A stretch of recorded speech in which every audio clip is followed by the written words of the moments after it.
योऽन्तः प्रविश मम वाचमिमां प्रसुप्ता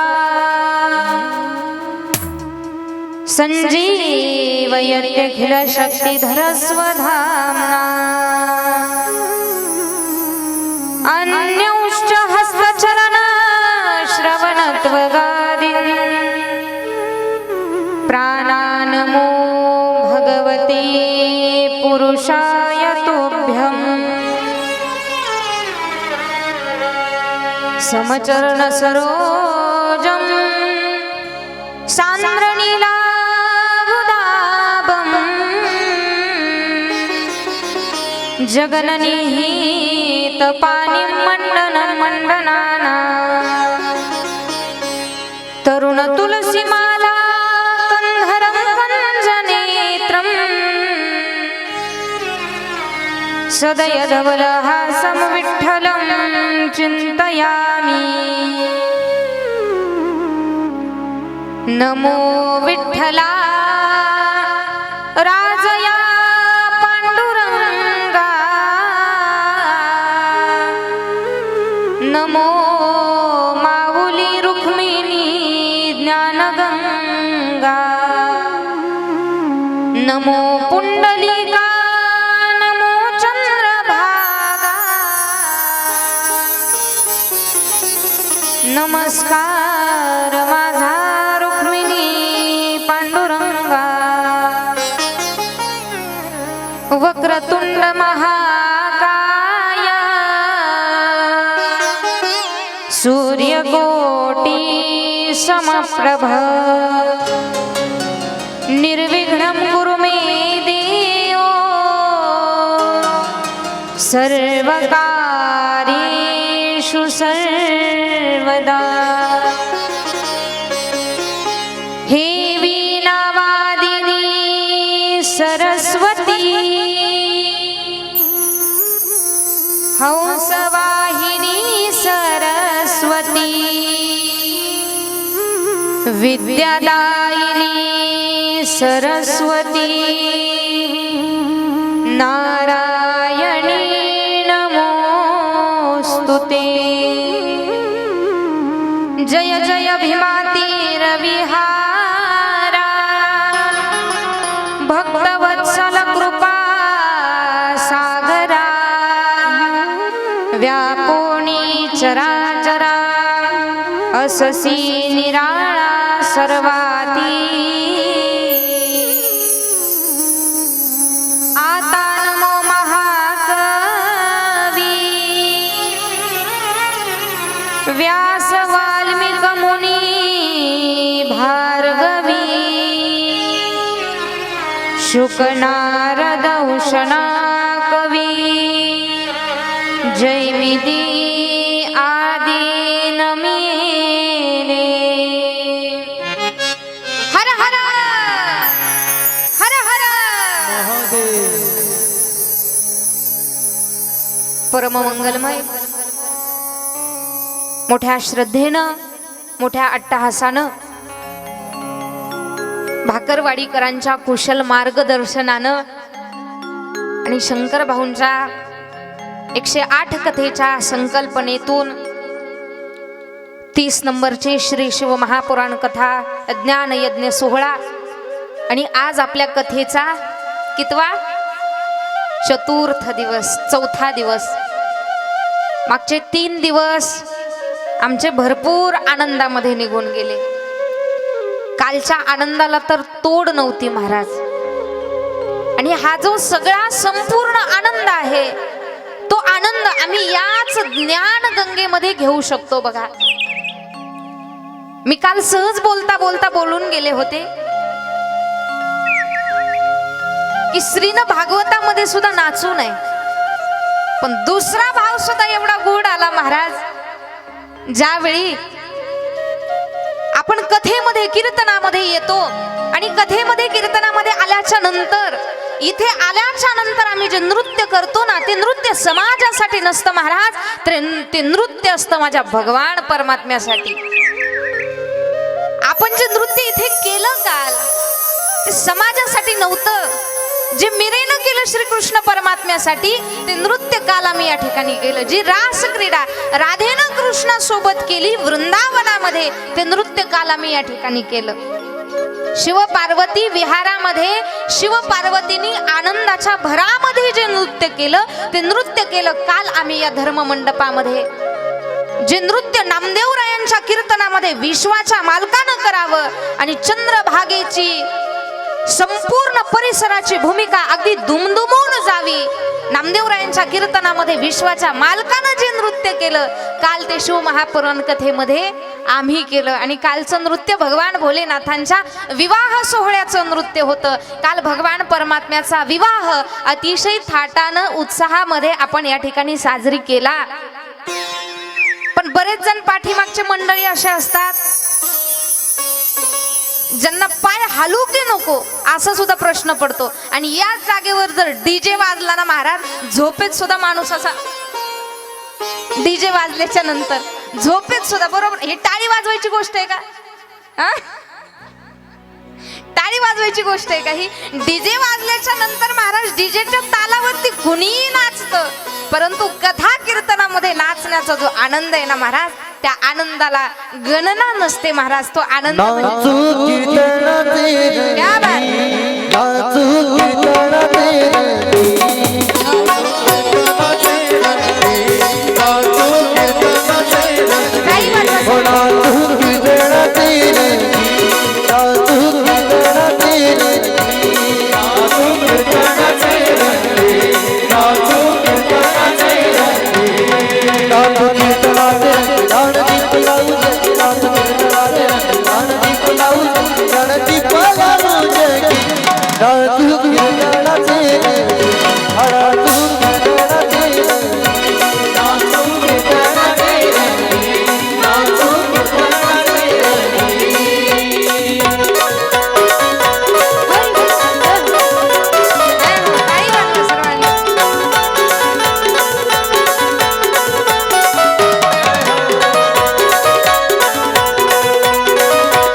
रंगी ज्ञानदीप लावू जगी. जे नृत्य विश्वाच्या मालकानं नामदेवरायांच्या कीर्तनामध्ये केलं ना महाराज तेच नृत्य काल आपण या ठिकाणी भगवान परमात्म्याच्या विवाह सोहळ्यानिमित्त एवढा आनंद घेतला. आणि या आनंदाचं संपूर्ण क्रेडिट गोज टू सगळे मंचावरती बसलेले कलाकार. एकदा त्यांच्यासाठी जोरदार टाळी होऊ जाऊ द्या महाराज. मी नुसती कथा सांगितली असती तर कालचा आनंद आम्हाला घेता आला नसता, पण या संपूर्ण दिग्गज मंडळींच्या माध्यमातून आपल्याला हा आनंद व्यक्त करता येतोय. Synth, pad, tabla, Octopad. एकदा मनापासून टाळी वाजवाकडे त्यांच्यासाठी. कारण एकट्यानं कितीही सांगितलं आणि कंटिन्यू 3 तास बोलतच राहिलं तर आम्हाला सुद्धा झोपा लागतात, झोपा. आणि ज्याला कथेमध्ये कीर्तनामध्ये झोप लागते ना महाराज त्याचं वर्णन रामायणामध्ये आलेलं आहे. ज्यावेळी 7व्या अवतारामध्ये प्रभू श्री रामचंद्रांनी कुंभकर्णाचा वध केला आणि कुंभकर्णाचा वध केल्याच्या नंतर कुंभकर्णाची पत्नी तिचं नाव आहे निद्रा देवी. निद्रा झोपेला संस्कृत मधला शब्द कुठला कुठला? थोडे बोलते म्हणा, आता 4 दिवस जुने झालो ना आपण सगळे. निद्रा देवी. निद्रा देवीला राग आला, माझ्या पतीचा संहार केला. ज्यानं माझ्या पतीला ठार केलं ना त्याला मी सोडणार नाही. निद्रा देवी पळत पळत धावत युद्धभूमीवरती गेल्या आणि प्रभू रामचंद्रांच्या समोर गेल्या. पण देवाला मारावं असा हेतू होता, पण भगवंताचं रूप बघितलं आणि देवासमोर हात जोडले. देवा तुम्ही देवादी देव आहात, पण तुम्ही माझ्या पतिराजांना ठार केलं. देवा मला बदला घ्यायचा होता, बदल्याच्या भावनेनं मी तुमच्या जवळ आले होते. पण देवा तुमचं सौंदर्य मला एवढं भाळलं की तुमच्या सौंदर्याकडे बघून मला आता असं वाटतंय की तुम्हाला शरण यावं. पण देवा माझ्या पतिराजांचा वध केला तुम्ही, मी तुम्हाला एक श्राप देते. 7व्या अवतारामध्ये भगवान प्रभू श्री रामचंद्रांना एक श्राप दिला. कुणी? निद्रा देवीनं. निद्रा देवीनं श्राप दिला, मी तुमचा संहार तर करू शकत नाही, तुम्हाला ठार तर करू करू शकत नाही, पण देवा ज्या ज्या ठिकाणी तुमचं नाव घेतलं जाईल, ज्या ज्या ठिकाणी तुमची कथा चालू असेल, ज्या ज्या ठिकाणी तुमचं कीर्तन चालू असेल ना, त्या त्या ठिकाणी मी येईल. निद्रा देवी बरं का, त्या त्या ठिकाणी मी येईल. मग बरेच जण म्हणतात ताई कीर्तनात झोप फार छान लागते. ती चूक त्यांची नसते महाराज, ती काहीतरी पापी असतात म्हणून निद्रा देवी त्यांच्या डोक्यावर बसलेली असते. आपली काही चुकी नाही तिथे, म्हणून कीर्तनामध्ये कथेमध्ये झोप लागली नाही पाहिजे. ज्याला कीर्तनामध्ये कथेमध्ये झोप लागते ना, त्याच्या मस्तकावरती कुंभकर्णाची बायको निद्रा देवी बसलेली असते. कोण कोण महिला मंडळ? निद्रा देवी बसलेली असते. म्हणून कीर्तनात झोपायचं, कथेमध्ये झोपायचं. थोडं मोठ्याने बोला, कीर्तनात कथेत झोपायचं. आवाज थोडा कमी चाला, जेवण आले सगळे घरून पोटभर. कथेमध्ये झोपायचं. आता वाटतंय कडे आपल्या कथेचा 4था दिवस सुरू आहे. कालपर्यंत आपण भगवंताचा विवाह बघितला आणि विवाह झाल्याच्या नंतर प्रत्येक व्यक्ती ज्याच्या त्याच्या संसारामध्ये रममान होत असतो महाराज. मग काही काही लोकांना आपली पत्नी आली, आमच्या आई वडीलही कळत नाही, नातेगोते कळत नाही, आम्ही फक्त एक म्हणजे एक बायकोच्या पाठीमागं लागतो. एकदा रस्त्यानं जात होते आणि रस्त्यानं जाता जाता एक शेजारचं घर दिसलं आणि त्या घरामध्ये मी बघितलं एक दृश्य. एक बाई ना अशी पलंगावरती बसलेली होती, केस बिस मोकळी सोडलेली, आणि तिच्या समोर एक माणूस होता. मी असा अंदाज लावला की तिचा मालकच असेल. त्यानं असं आरतीचं ताट केलं होतं आणि ते आरती करीत होतं. जय पत्नी देवा मैया, जय पत्नी देवा. आरती चालू होती. जय देव जय माझी बायको, तू जे जे सांगशील ते मी ऐको. म्हणजे हल्ली आम्ही संपत्तीच्या, आपल्या बायकोच्या एवढे आहारी जातो संसारामध्ये गेल्याच्या नंतर. पण महाराज प्रत्येकाची बायको प्रत्येकाला प्रिय असते. प्रत्येकाला वाटतं माझी अर्धांगिनी माझ्या नेहमी सोबत असावी. ज्याचं त्याचं ज्याच्या त्याच्या पत्नीवरती प्रेम असतं. आणि शिव महापुराण आम्हाला शिकवतं काय, आपल्या पत्नीवरती किती प्रेम केलं पाहिजे हे आपल्याला शिव महापुराण शिकवतं. पण बऱ्याचदा काय होतं महाराज, घरामध्ये एखादी मुलगी आली ना, त्या घरातल्या आईला असं वाटतं की माझा मुलगा आतापर्यंत माझ्या ताब्यात होता ना, त्यानं सुनेला सारखा त्रासच दिला पाहिजे, त्यानं सगळं माझंच ऐकलं पाहिजे, अशी बऱ्याच बायकांची मानसिकता असते. पण महिला मंडळ मला सांगा, पाठीमागच्या बोलत्या व्हा, जर आपल्या पोरीनं घरामध्ये चपाती केली आणि ती जर वाकडी तिकडी झाली जळाली, आपण आपल्या पोरीचा गावभर प्रचार करतो का? आपल्या पोरीला समजून सांगतो ना. पण तीच चपाती सुने करून वाकडी तिकडी उद्या बरं काय करतो आपण? आपल्या सुने करून जर एखादी चपाती जळाली, काय करतो? संपूर्ण गावभर त्या बिचारीचा प्रचार करतो. सासू सासऱ्यांची सेवा तर केली पाहिजे, पण काही काही सासा सुद्धा ना महाराज लय डेंजर असतात. आता आपल्याला काय अनुभव नाही बा अजून, जेव्हा येईल तेव्हा तुम्हालाच सांगणार आहे, दुसरं कोण. सासू नावाचा प्राणी महाराज, सा म्हणजे सारख्या आणि सु म्हणजे सूचना, जी सारख्या सूचना करते ना तिला सासू म्हणतात. आणि सून शब्दाचा अर्थ काय? सूचना नाही, सुना.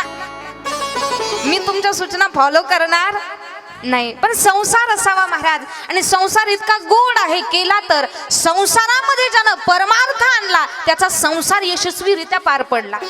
सकल संत मांदियाळीचं सुद्धा संसार करून परमार्थाकडे चित्त होतं. माझ्या तुकोबरे असुनी नसावे, संसारी असावे, असुनी नसावे, संसारी असावे, असुनी नसावे, संसारी असावे, असुनी नसावे, संसारी असावे, असुनी नसावे, भजन करावे वेणुवेळा, भजन करावे वेणुवेळा, संसारी असावे, असुनी नसावे, संसारी असावे, असुनी नसावे, संसारी असावे, असुनी नसावे, संसारी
टाळी वाजवा गोड भजनासाठी.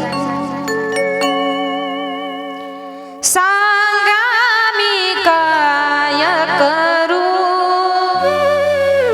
भक्ती करू का पोट भरू, सांगा मी काय करू. बऱ्याच लोकांना प्रश्न पडत असतो, आम्ही संसार करावा की परमार्थ करावा. पण याचं उत्तर राष्ट्रसंत तुकडोजी महाराजांनी फार गोड दिलंय. संसार करून जो पोट भरे, परमार्थ करून जो पोट भरे, तुकड्या म्हणे त्याला मोक्ष मिळेल, तुकड्या म्हणे त्याला मोक्ष मिळेल. वेड्या मानवा तू नको घाबरू, सांगा मी काय करू. बऱ्याचदा आपल्याला प्रश्न पडतो, महाराज आम्ही संसार करावा की परमार्थ करावा. पण शास्त्रामध्ये गोड व्याख्या केलेली आहे महाराज. एका ब्रह्मचारी माणसानं दिवसभर भजन करावं. लक्षपूर्वक आहे का? ब्रह्मचारी माणसानं दिवसभर भजन करावं. आणि काही काही लोकांना सवय असते, काही काही मोक्का रात्रभर टाळ घेऊन भजन करते. पण रात्रभर टाळ घेऊन भजन करा या मताची महाराज मी नाही. महाराज उग 1.5 किलो गुळ संपत तरी एकच अभंग म्हणतो आम्ही.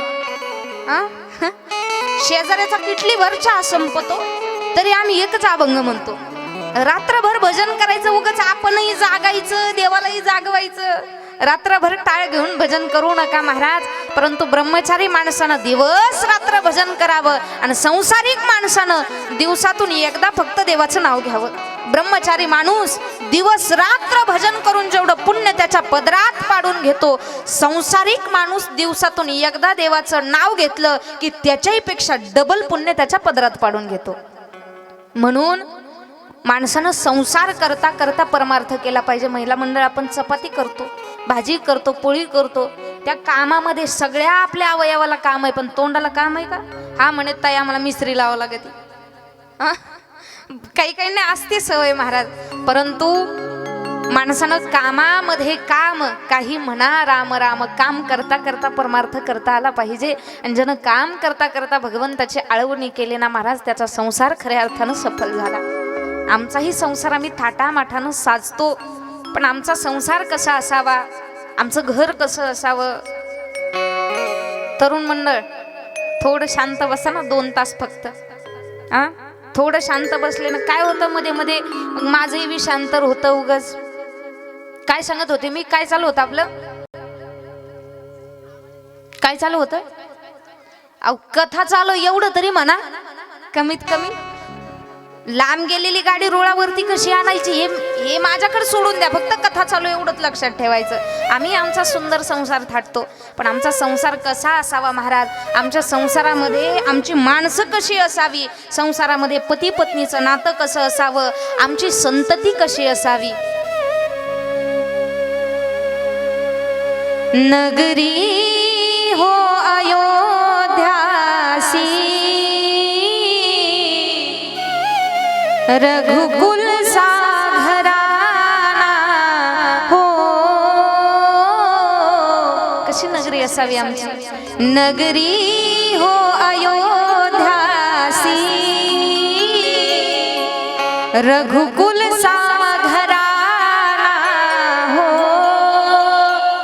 चरण हो राघव के जहाँ मेरा ठिकाना हो.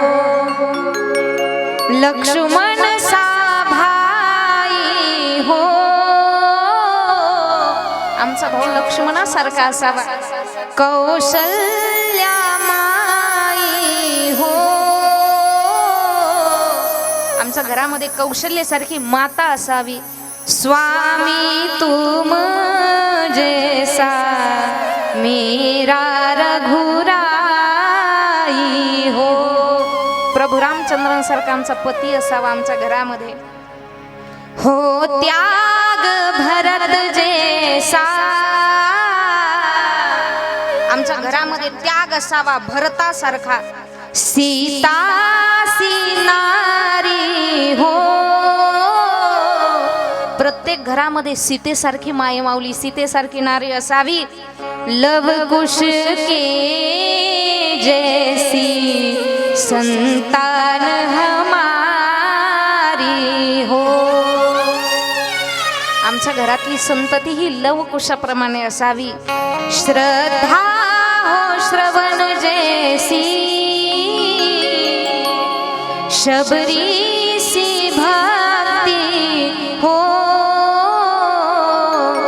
हनुमत के जैसी निष्ठा और भक्ति हो. आमच्या घरामध्ये निष्ठा असावी, भक्ती असावी, ती हनुमंतरायांसारखी असावी. जसा आमचा संसार आम्ही थाटानं साजतो, अगदी त्याच पद्धतीनं काल हिमालयाच्या कन्या पार्वती माता आणि भगवान भोलेनाथांचा विवाह झाला. आता मात्र पार्वती मातेला वाट लावण्याची वेळ आली. आणि पार्वती मातेला वाट लावण्याची वेळ आलेला महाराज, हिमालय आयुष्यामध्ये कधी रडला नव्हता. हिमालय कधीच रडला नव्हता. पण आता तळ हाताच्या फोडाप्रमाणे वाढलेली आपली मुलगी, आपली लेक, बापाचं लेकीवर इतकं प्रेम असतं महाराज. आणि प्रत्येकाच्या घरामध्ये एक का होईना मुलगी असावी. ज्यावेळी मुलगी बापाच्या ताटात जेवण करते महाराज, शास्त्रामध्ये सांगितलेलं आहे, एखाद्या मुलीनं बापाच्या ताटामध्ये जर जेवण केलं तर वडिलांच्या आयुष्यातील काळाचंही हरण करण्याची ताकद आपल्या घरातल्या मुलीमध्ये असते. म्हणून जीवनामध्ये आपल्या मुलीला आपल्या कधी पाया पडू देऊ नका महाराज. आपल्या भाच्याला, आपल्या भाचीला कधी आपल्या पाया पडू देऊ नका. आणि आपल्या जावयाला कधी आपल्या पाया पडू देऊ नका. आमची मुलगी म्हणजे आमच्या घरातली लक्ष्मी आहे. मुलीचं बापावरती इतकं प्रेम असतं महाराज, इतकं प्रेम असतं. घरामध्ये आई वडिलांची भांडणं व्हावी. मुलगी अगदी 5वीला शाळेमध्ये जाते आणि 5वीला शाळेत जाणारी मुलगी शाळा सुटली घरी आली, आईनं भांडे आपटली, तिला कळालं यांचं काहीतरी बिनसलेलं दिसतंय. आईनं 7 वाजता स्वयंपाक केला, आई जेवली, झोपी गेली. पण जोपर्यंत बाबा शेतातून येत नाही तोपर्यंत घरात मुलगी जेवण करत नाही. 9 वाजता वडिलांनी शेतातून घरी यावं, वडिलांनी घरी आल्याच्या नंतर अंथरून टाकावं, वडिलांनी झोपी जावं महिला मंडळ. आणि त्याच मुलीनं उठावं, किचनमध्ये जावं, भाजी पोळी वरण भात काय असेल ते पात्र हातामध्ये घ्यावं, ते पात्र आपल्या वडिलांच्या जवळ न्यावं, वडिलांच्या डोक्यावरून मुलीनं हात फिरवावा. बाबा प्रेमाचे बोल मुलीनं सांगावे आणि मुलीनं बापाला समजून सांगावं, बाबा आईचं बोलणं नका मनावरती घेत जाऊ. आपल्या आईचा स्वभाव कसा आहे तुम्हाला माहित आहे. आई बोलते, आई चिडते, आई रागवते, तिचं बोलणं तुम्ही मनावरती घेऊ नका. बाबा तुम्ही जेवले नाही, आणखी तुम्ही जेवले नाही तर मी सुद्धा जेवणार नाही बरं. मुलीनं स्वतःच्या हातानं वडिलांना घास भरवावा. कधीच न रडणारा बाप आमचा रडतो. प्रेमानं मुलीकडे बघावं, बाळा आतापर्यंत माझ्यावरती एवढं प्रेम फक्त माझ्या आईनं केलं ग बाळा. माझी आई गेल्याच्या नंतर माझ्यावरती एवढं निस्वार्थी प्रेम केलं बाळा, तू केलं. बाबा डोकं दुखतं का हो तुमचं? झेंडूबामची बॉटल आणावी, बाबांच्या डोक्याला लावावी. बाबा झोपा तुम्ही आता, आईचं बोलणं मनावरती घेऊ नका. बापामध्ये आणि लेकीमध्ये इतकं प्रेम असतं महाराज. आणि ज्यावेळी लेक हळूहळू मोठी होते ना, आणि ज्यावेळी लेकीच्या लग्नाचा प्रसंग येतो, पर्वत होता, हिमालय पर्वत होता, पहाड होता. आम्ही म्हणतो आमच्या बापाचं हृदय पहाडाचं आहे, दगडाचं आहे. आमचा बाप कधी रडत नाही, पण पर्वतासारखा पहाड रडला महाराज पार्वती मातेला वाट लावताना.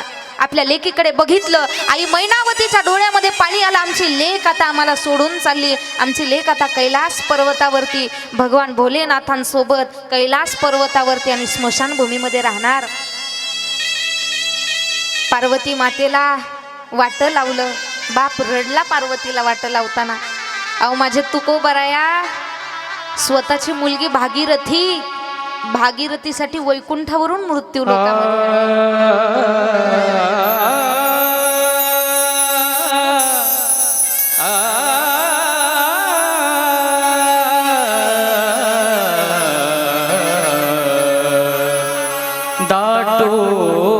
कंठ येतो, दाटून आठवून कंठ येतो ओठात ये गाणे जा आपल्या घरी जा आपल्या घरी झाला लाडके सुखाने दाटून कंठ येतो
सारे साठी जोरदार टाळी झाली पाहिजे. एखादं भजन जर मनाला भावलं ना महाराज, खालच्यांनी टाळी वाजवली पाहिजे. भगवंतानं हात आपल्याला दोनच कामासाठी दिलेत, एक म्हणजे टाळी वाजवायला, आणि जे कथेत टाळी वाजवत नाही ना त्यांना पुढच्या जन्मात रेल्वे स्टेशनवर टाळी वाजवावं लागते बरं. कथेत टाळी वाजवत जावी. हात एकतर टाळी वाजवण्यासाठी दिलेले, एकमेकाचे बाण करण्यासाठी नाही दिले. आणि या हातानं टाळीच्या माध्यमातून दुसरंही कार्य घडलं पाहिजे. या हातानं दान घडलं पाहिजे, दान. शंकर भाऊंचा 108 कथेचा संकल्प आहे महाराज. या संकल्पनेचा इतिहास ज्यावेळी रचला जाईल ना, त्या इतिहासामध्ये फुल ना फुलाची पाकळी म्हणून आमचंही नाव असावं म्हणून इथं पावती पुस्तक ठेवलेत. या पावती पुस्तकावरती 1000-500 रुपये कुठं जात नाही आपले. असे आपण बाहेर गेलो की 1000-500 आपण असे खर्चून टाकतो. परंतु या संपूर्ण कार्यक्रमाला एक दिवस तरी आमचा, आम्ही रोजानं कामाला जातो. आता 500 रुपये रोज आहे ना, किती 350 का किती आहे तुमच्याकडे? किती आहे? कांदा लागवड आमच्याकडे 500 रुपये रोज चालू आहे अहिल्यानगर मध्ये. जालन्यात कसं आहे? आमच्या नगरला माणसं मेल्यावर जाळतात, इथं तुमचं ना आमचं जवळजवळ सारखंच आहे. जिवंतपणी जाळतात का? तुमचं ना आमचं जवळजवळ सारखंच आहे. आमच्या इकडे 500 रुपये रोज चालू आहे बा कांदा लागवड. तुमच्याकडे किती काय माहिती, पण जाऊ द्या ना, एखादा रोज आमचा दान जाऊ द्या ना कथेला. आणि या कथेच्या संकल्पनेतून आमचं थोडं का होईना मानधन, माणसानं पैसा अवश्य कमवावा, पण सगळा कमवलेला पैसा आम्ही फक्त संसाराच्या नावानं घालून टाकतो महाराज. पण आतापर्यंत कुणाचा संसार पूर्णत्वाला गेला? पूर्णत्वाला संसार गेला असं एखादं तरी उदाहरण दाखवा. ज्याच्यातलं काही कामी येत नाही ना महाराज, त्याला संसार असं म्हणतात. आणि ज्याच्यातलं काहीच वाया जात नाही त्याला परमार्थ असं म्हणतात. परमार्थातलं काहीच वाया जात नाही. माणसानं धन कमवावं, पण आम्ही कमवलेलं धन जोडून या धन उत्तम व्यवहारे उदास विचारे वेच करी. महाराज, आम्ही जर रोजचे 100 रुपये कमवले तर त्यातला 1 रुपया देवाच्या नावानं दिलाच पाहिजे. पण काही काही लोक इतके चिकट असतात ना महाराज, त्यांच्याकडून निघता पैसे निघत नाही, खिशातून बळबळ 1 रुपया सुद्धा त्यांच्याकडून निघत नाही. पण एवढा मोठा सोहळा आहे महाराज, एवढ्या मोठ्या सोहळ्यासाठी फुलना फुलाची पाकळी आमची कुठेतरी गेली पाहिजे. काय करणार आम्ही इतका पैसा कमवून? आणि जो तो बघितला पैशाच्याच पाठीमागे लागलाय, ज्याला त्याला असं वाटतं माझ्याकडे भरपूर पैसाच पाहिजे, पैसा कमवूनही या मताची मी नाही. मी तर असं मत मांडेल तुमच्या समोर, तुम्ही इतका पैसा कमवला पाहिजे, इतका कमवला पाहिजे, काडी लावली ना अक्का 6 महिने जळाला नाही पाहिजे, इतका पैसा कमवला पाहिजे. 4 मजली बिल्डिंग बांधा तुम्ही आणि 4थ्या मजल्याचे गज असे वर करून ठेवायचे, म्हणजे भावकीच्या लोकांना कस तरी झालं पाहिजे आपला बंगला बघून. टाच वर करूनच आपला बंगला बघितला पाहिजे भावकीच्या लोकांनी. इतका मोठा बंगला बांधा तुम्ही. गाड्या आयुष्यात इतक्या घ्या, जायला एअरटिका आणि यायला फॉर्च्युनर, इतक्या गाड्या घ्या तुम्ही आयुष्यामध्ये. पण नाही, आम्हाला देव होता आला हरकत नाही, नाही आम्हाला संत होता आला हरकत नाही. महाराज, माणूस म्हणून जन्माला आलो, आम्हाला फक्त माणसासारखं वागता यावं बास, याच्या पलीकडे आयुष्य नाही. मिळणार नाही जीवन पुन्हा है, मिळणार नाही जीवन. अरे माणसा, पहिले तू माणूस बन. अरे माणसा, पहिले तू माणूस बन. अरे माणसा, पहिले तू माणूस बन.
माणसाला अगोदर माणूस म्हणून जगता आलं पाहिजे. महाराज, प्रचंड पैसा आम्ही कमवतो, पण मिळालेला 1 रुपया सुद्धा आम्ही सोबत घेऊन जाऊ शकत नाही.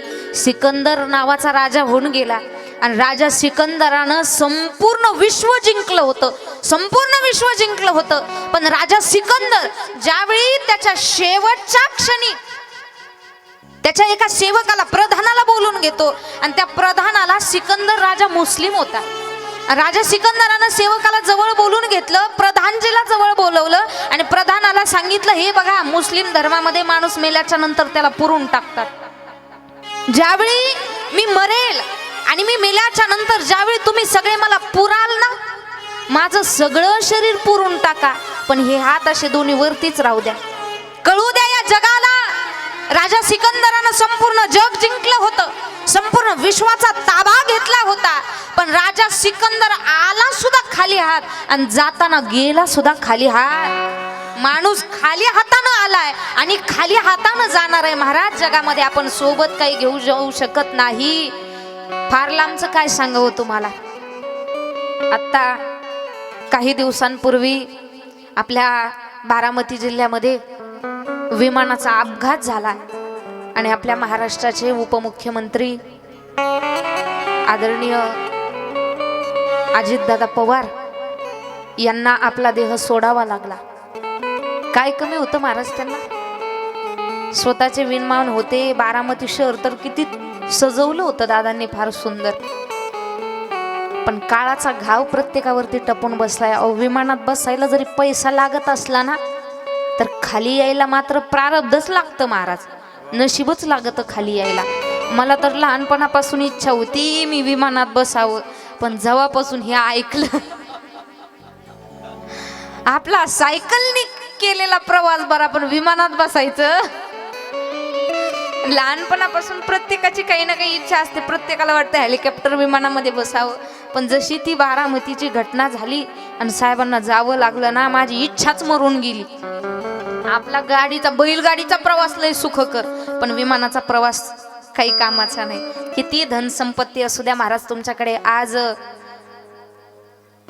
ज्यांनी गायन क्षेत्रामध्ये आपलं नाव फार मोठं केलं, परदेशातल्या लोकांनी सुद्धा ज्यांचा कंठ मागावा, अशा भारतरत्न लतादीदी मंगेशकर यांची आज पुण्यतिथी महाराज. आणि ज्यावेळी लतादीदी मंगेशकर त्यांचे शेवटचे क्षण मोजत होत्या ना, अंतकाळाला शेवटी, त्यावेळी लतादीदी मंगेशकर ज्या हॉस्पिटलमध्ये होत्या, त्या हॉस्पिटलमध्ये एका कॅमेऱ्यामध्ये त्यांची मुलाखत कैद झाली. ती मुलाखत पेपरलाही आली होती. आज ओघात विषय आला आणि आज लतादीदींची पुण्यतिथी आहे.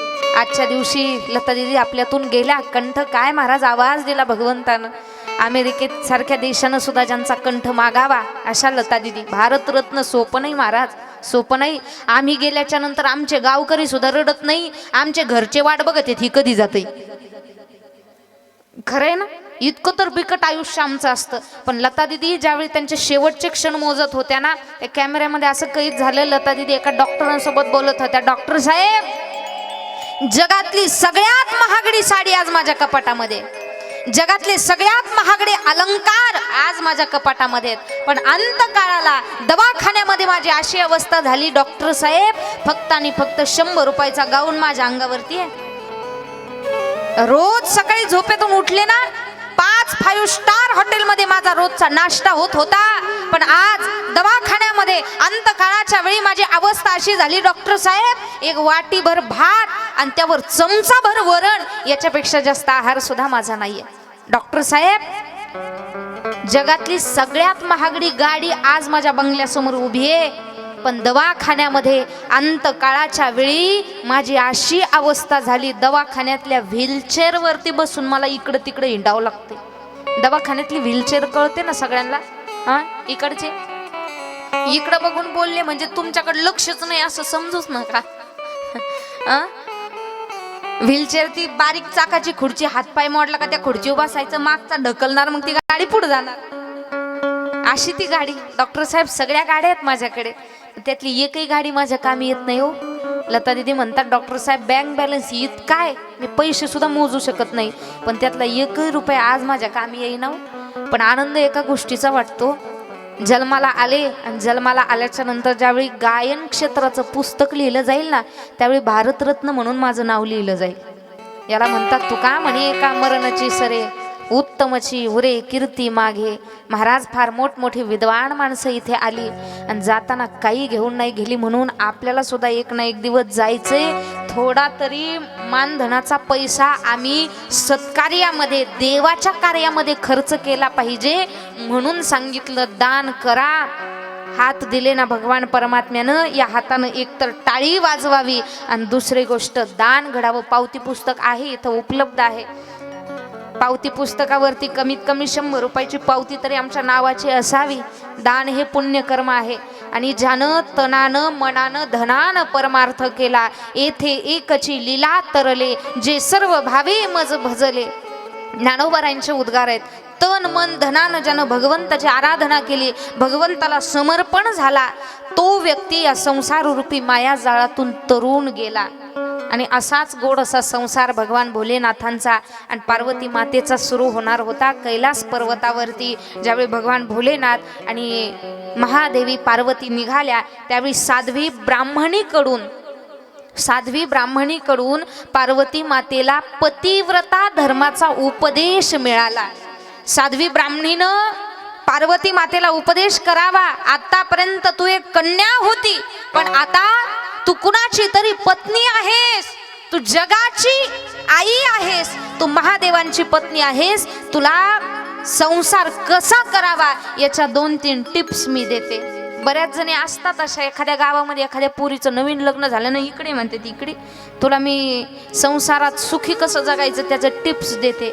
आणि हे अशी टिप्स देतात, जर सासूनी अडवणी केलं ना नुसते भांडे आपटायचे. जर नंदेचं लग्न होता नसलं, ननंद घरात असली ना, जिच्यामुळं कोणत्याच घरात कधीच नसतो आनंद, तिचं नाव याला पाठ आहे सगळ्यांना. उद्यापासून तुम्ही तिथं बसले तर जमन. नंदेचं लग्न होत नसलं ना, सारखे नवऱ्यासमोर पाय आपटायचे. अशा काही सूचना करतात पोरींना. पण साध्वी ब्राह्मणीनं पार्वती मातेला चांगला उपदेश केला, बाई आता तू कुणाची तरी पत्नी आहेस आणि पतिव्रताचा धर्म तू जप. आपले पतीच आपले परमेश्वर आहेत, आपले पतीच आपले मालक आहेत. पतीच्या शब्दाबाहेर जाऊ नये. जसं पती सांगतील प्रत्येक अंगानं आपल्या पतीला समर्पण भाव असावा, असा उपदेश साध्वी ब्राह्मणीनं पार्वती मातेला केला. आणि पार्वती माता भगवान भोलेनाथ आनंदानं कैलास पर्वतावरती गेले आणि त्यांचा संसार सुरू झाला. हर हर हर हर हर हर. पार्वती मातेचा आणि भगवान भोलेनाथांचा संसार सुरू झाला. पण भगवान भोलेनाथ आणि पार्वती माता एकांतामध्ये निघून गेले. महादेव पार्वती विहार ही कथा अशी आली, ज्यावेळी महादेव पार्वतीचं लग्न झालं त्यावेळी महादेव पार्वती माता एकांतामध्ये गेले, रास क्रीडा करू लागले. जवळजवळ 10 वर्ष ते एकांतामध्ये राहिले. वर्षामागून वर्ष उलटत गेली. आणि मी तुम्हाला काल कथेमध्ये सांगितलं होतं कोणता असुर माजला होता. काय नाव सांगितलं होतं काल मी? काय? तारकासूर. याला म्हणतात लेकरांची बुद्धी. लेकरांची बुद्धी लई चॅप्टर असते महाराज. लेकरं जेवढे हुशार तेवढे कुणीच नसते. मी ज्यावेळी 6वीला होते ना, गणित विषय लय अवघड जायचा आणि ते जातच प्रत्येकाला. मग गणिताचे शिक्षक वर्गात आले ना, त्यांनी काही प्रश्न विचारला का मी हात वर करायचे, काही विचारलं का मी हात वर करायचे. माझी शेजारची माझी बेंच पार्टनर होती, ती म्हणली का गं प्रांजल तू इतकी हुशार आहे, तुला गणिताचं सगळं येतं का? मी तिला सांगितलं हे बघ गणिताचं मला काहीच येत नाही, पण एवढं मात्र माहिती आहे जे हात वर करतं ना सर त्याला प्रश्नच विचारित नाही.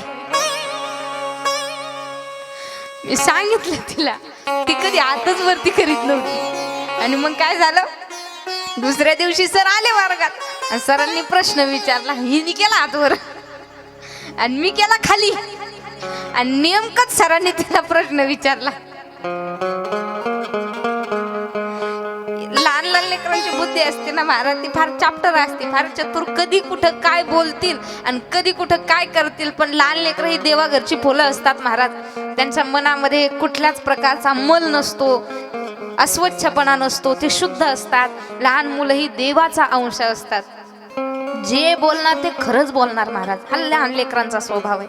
मग यांनीच उत्तर दिलं, तारकासूर नावाचा दैत्य माजला होता आणि तारकासुराचा वध हा शिवपुत्राकडूनच होणार असा त्याला श्राप दिलेला होता. तुझा मृत्यू शिवपुत्रच करेल.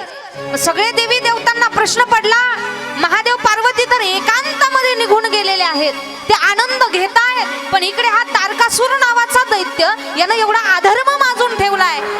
इंद्रदेवाची पद घेतलं, संपूर्ण सृष्टीवरती हाहाकार माजला. तारकासुराचा जाच जो आहे एवढा वाढला, सृष्टीवरती अधर्म माजला.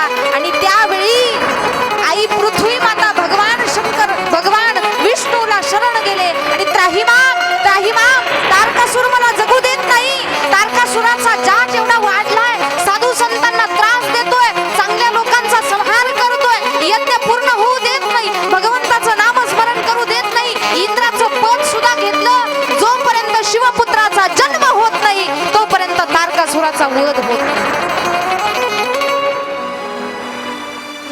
भगवान विष्णूंचा कथाभाग लक्षात आला. भगवान विष्णू ब्रह्मा सर्वजण चिंतित झाले. भगवान भोलेनाथ आणि पार्वती माता एकांतामध्ये राहिले तरी सुद्धा संतती नाहीये. हा तारकासूर मरणार तरी कसा? सगळे देवी देवता शिवजी आणि पार्वती माता ज्या ठिकाणी एकांतामध्ये आनंद घेत होते ना, रास क्रीडा करत होते, नृत्य करत होते, त्या ठिकाणी संपूर्ण देवी देवता त्या ठिकाणी गेले. बर आता शिव आणि पार्वती हे एकत्र आहेत, तर त्यांना बाजूला कसं करावं? त्यांच्या रास क्रीडेतून त्यांची सुटका कशी करावी? काय करावं? इकडे तारकासूर मारण्यासाठी तर पुत्ररत्न पाहिजे, आता काय करावं? संपूर्ण देवी देवतांनी भगवान भोलेनाथांची आराधना केली. ओम नमः शिवाय, ओम नमः शिवाय, ओम नमः शिवाय. संपूर्ण देवी देवतांनी भगवान भोलेनाथांची आराधना केली.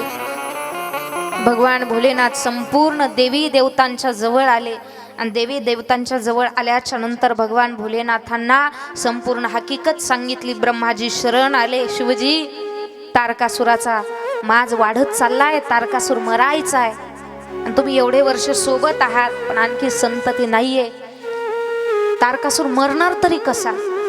त्यावेळी भगवान भोलेनाथांनी सांगितलं, एक तर तुम्ही आमच्या रास क्रीडेमध्ये अडथळा आणला, बर तुम्ही मला सगळे शरण आलेले आहात, त्यामुळे तुमच्या प्रश्नाचं उत्तर मी देतो. मी माझं शिववीर्य तुम्हाला देण्यासाठी तयार आहे, पण माझं शिववीर्य कोण घेणार? ते झेलण्याची कुणाची ताकद आहे ते मला सांगा. मी माझं शिववीर्य तुम्हाला देतो, पण ते घेणार कोण? संपूर्ण देवी देवतांना प्रश्न पडला. शिववीर्य एवढं तेजवान आहे की त्यांचा दाह कुणालाही शक्य होणार नाही, कुणाच्या गर्भामध्ये ठेवावं? संपूर्ण देवी देवतांनी अग्निदेवाची प्रार्थना केली. अग्निदेव त्या ठिकाणी प्रगट झाले आणि अग्निदेवांना विनंती केली, अग्निदेव, हे शिववीर्य तुम्हीच तुमच्या मनामध्ये, तुम्ही अंतरंगामध्ये हे समाविष्ट करू शकता. अग्नीला गर्व झाला, मी ताकदवान आहे, शिववीर्य पचवण्याची ताकद माझ्यामध्ये. भगवान शिवजींनी स्वतःचं शिववीर्य अग्नीच्या मुखारविंदातून अग्नीच्या उदरामध्ये ते वीर्य प्रस्थापित केलं. पण ज्यावेळी शिववीर्य अग्नीच्या पोटामध्ये गेलं ना महाराज, पार्वती मातेला राग आला. पार्वती माता रागमय, क्रोधमय झाल्या आणि पार्वती मातेनं अग्नीच्या जवळ जावं आणि अग्नीला श्राप दिला, हे अग्नी, ज्या पद्धतीनं तू माझ्या पतिराजांचं शिववीर्य भस्म केलं, श्राप आहे माझा तुला, ज्याचा संग तुझ्या सोबत होईल तो सुद्धा भस्म होईल. अग्नीला श्राप दिला. तुझी हिम्मत कशी झाली? श्राप आहे तुझा, श्राप आहे माझा तुला. तू ज्याचा ज्याच्या जवळ जाशील ना त्याचं भक्षण करशील.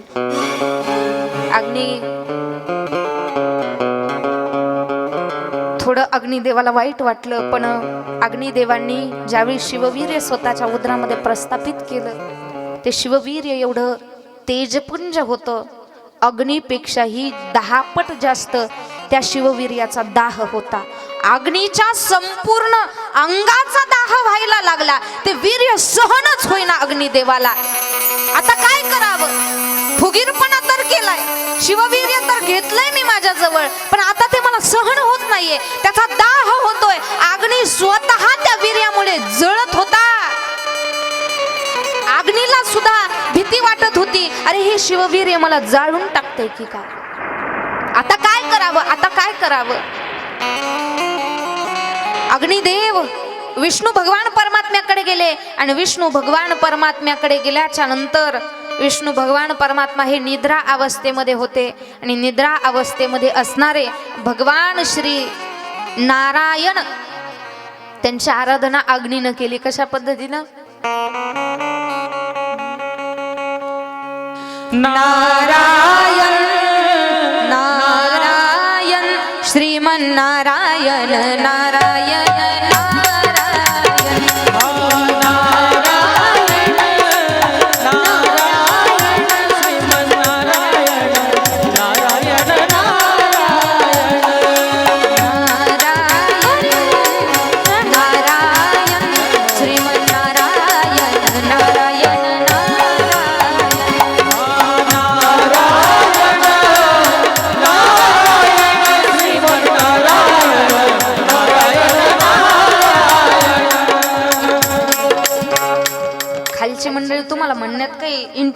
का?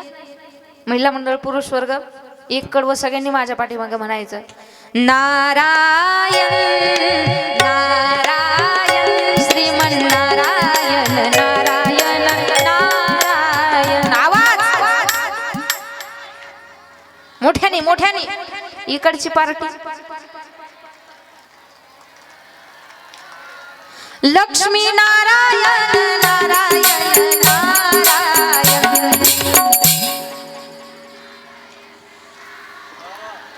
भजमन नारायण नारायण नारायण.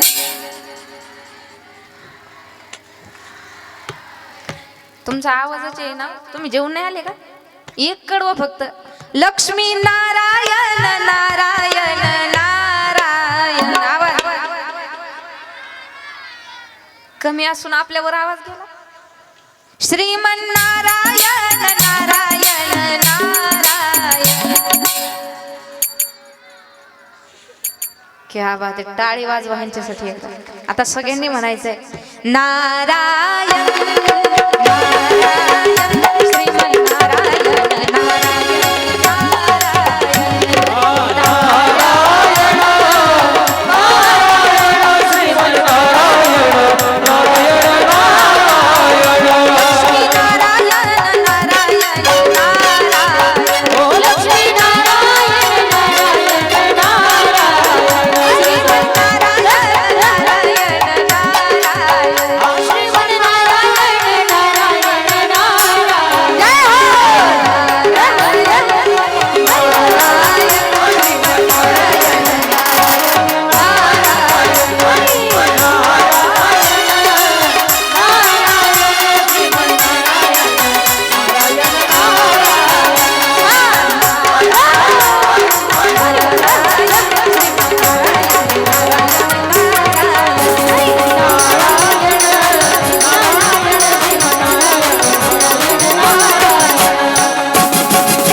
आपली संख्या भरपूर आहे. मंडप सगळा आपणच गज भरलाय. आवाज कोणाचा निघाला? तिकडच्या पार्टीचा जास्त आवाज निघाला. असो घरात कुठं का होईना पण आपला आवाज असतो ना मोठा. घरात का होईना कुठं का होईना मोठा असतो ना. ते सगळ्यात महत्वाचं. इथं नका घरात तर मोठा असतो. घराची गृह म्हणते ना आपण. बास त्यातच आपण खुश आहे. अग्निदेवानं भगवान नारायणांची आराधना केली. नारायण हे शिववीर मला सहन होत नाहीये. माझ्या अंगाचा दाह होतोय. कदाचित मी मृत्यू पडेल. माझा मृत्यू होईल. मला यातून माझी सुटका करा.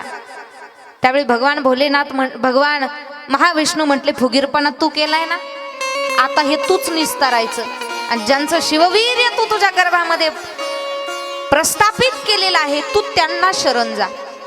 अग्निदेव अग्नाचा दाह होता होता पळत पळत पळत पळत कैलास पर्वतावरती गेले. आणि कैलास पर्वतावरती गेल्याच्या नंतर भगवान भोलेनाथांना शरण आले. देवा चूक झाली. गर्व झाला होता. मी तुमच्यापेक्षाही तेजवान आहे असं मला वाटलं होतं. पण आता काय करू मी? याचं काय करू? तुमचं शिववीर्य मला सहन होत नाहीये. आता याचं काय करू? भगवान भोलेनाथांनी आतल्या आत नारद मुनींचं स्मरण केलं. नारद मुनी कैलास पर्वतावरती नारायण नारायण करत आले. आणि नारद महर्षींनी अग्नीला उपदेश केला. हे अग्निदेव, तुम्ही तुमचं शिववीर्य माघ महिन्यामध्ये प्रयाग तीर्थक्षेत्रामध्ये जा. कुठल्या महिन्यामध्ये? माघ महिन्यामध्ये प्रयाग तीर्थक्षेत्रामध्ये जा आणि तिथे सगळ्यात अगोदर प्रयागामध्ये स्नान करण्यासाठी जे येईल तुमचं शिववीर्य त्याच्या गर्भामध्ये प्रस्थापित करा. सांगितल्याप्रमाणे माघ महिन्यामध्ये प्रयाग तीर्थक्षेत्रामध्ये अग्निदेव गेले आणि त्या प्रयागामध्ये सप्त ऋषींच्या 6 पत्न्या कृतिका त्या ठिकाणी सगळ्यात अगोदर स्नान करण्यासाठी आल्या. कोण? कृतिका. सप्त ऋषींच्या 6 पत्न्या स्नान करण्यासाठी आल्या आणि स्नान करून झाल्याच्या नंतर पहाटे त्यांना थोडी थंडी वाजायला लागली म्हणून कृतिकांनी अशी शेकोटी पेटवली आणि तिथं अशा शेकत बसल्या. तेवढ्यात प्रयागमध्ये माघ महिन्यामध्ये अग्निदेव त्या ठिकाणी आले आणि अग्निदेवांनी स्वतःच्या पोटामध्ये उदरामध्ये असलेलं शिववीर्य आकाश तत्वातून त्या सप्त ऋषींच्या 6 कन्या कृतिका त्यांच्या मध्ये ते प्रस्थापित केलं आणि ते वीर्य थोडं थोडं त्याचे 6 भाग झाले आणि ते 6 भाग 6 जणींच्या पोटामध्ये गेले. आणि काही दिवसानंतर सप्त ऋषींच्या 6 पत्न्या गर्भवती झाल्या. 6 जणी गर्भवती झाल्या.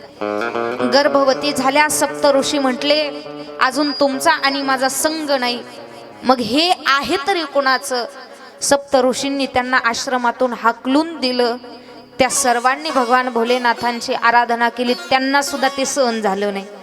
ज्यावेळी सप्त ऋषींच्या 6 पत्न्या कृतिका त्यांच्या सुद्धा अंगाचा दाह व्हायला लागला. त्या पळत हिमालयाकडे गेल्या आणि हिमालयाला म्हटल्या आमच्या अंगाचा दाह होतोय, आम्हाला काहीतरी मार्ग सांगा. हे आमच्या उदरामध्ये काय वाढतंय आम्हाला माहित नाही, पण त्याच्यामुळे आमच्या अंगाचा दाह होतोय. हिमालयानं सांगितलं सगळे दाह शांत करण्याची ताकद कोणामध्ये आहे? गंगेमध्ये आहे. तुम्ही गंगेमध्ये जा आणि हे पोटात जे काय आहे ना ती विकृती तुम्ही गंगेमध्ये प्रस्थापित करा, गंगेमध्ये सोडून द्या. त्यावेळी सप्त ऋषींच्या 6 पत्न्या कृतिका गंगेमध्ये गेल्या आणि स्वतः त्या उदरातील शिववीर्य 6 जणांनी बाजूला फेकून दिलं. पण ते शिववीर्य गंगेला सुद्धा सहन झालं नाही. गंगेला सुद्धा सहन झालं नाही. गंगेनं सगळं एकत्र केलं आणि एका कडेला लोटून दिलं आणि त्या शिववीर्यापासून गंगेनं लोटून दिलेलं शिववीर्य ते प्रयागामध्ये आलं आणि त्या संपूर्ण वीर्याचं एकत्रीकरण झालं आणि माघ शुक्ल षष्टीला त्या वीर्यापासून एक तेजपुंज पुत्र जन्माला आला. त्याचं नाव आहे कार्तिकेय स्वामी. कार्तिकेय भगवान की जय. कार्तिकेय भगवान की जय. पण वनामध्ये कार्तिक स्वामी वाढायला लागले. मी नामोल्लेख केला पण कार्तिकेय नाव त्यांना नंतर देण्यात आलं. शिवपुत्राचा जन्म झाला. ते शिवपुत्र ते बालक एवढं तेजस्वी होतं महाराज. त्या बालकाच्या चेहऱ्यावरती एवढं तेज होतं ना, एवढं तेज होतं. लहान लेकरं ज्यावेळी सुंदर असा गोंडस मेकअप करतात, छान दिसतात, त्यावेळी असं वाटतं पटकन त्याला जवळ घ्यावं आणि त्याचा एक पापा घ्यावा. पण काही अशी असतात महाराज, एवढी मोठी डेअरी वाढलेली, मला दुधाचा काला केलेला, ते असं काही खात येत एका हाताने, दोन्ही नाकाद्वारे गंगा यमुना वाहतात, त्याच तोंडात जातात.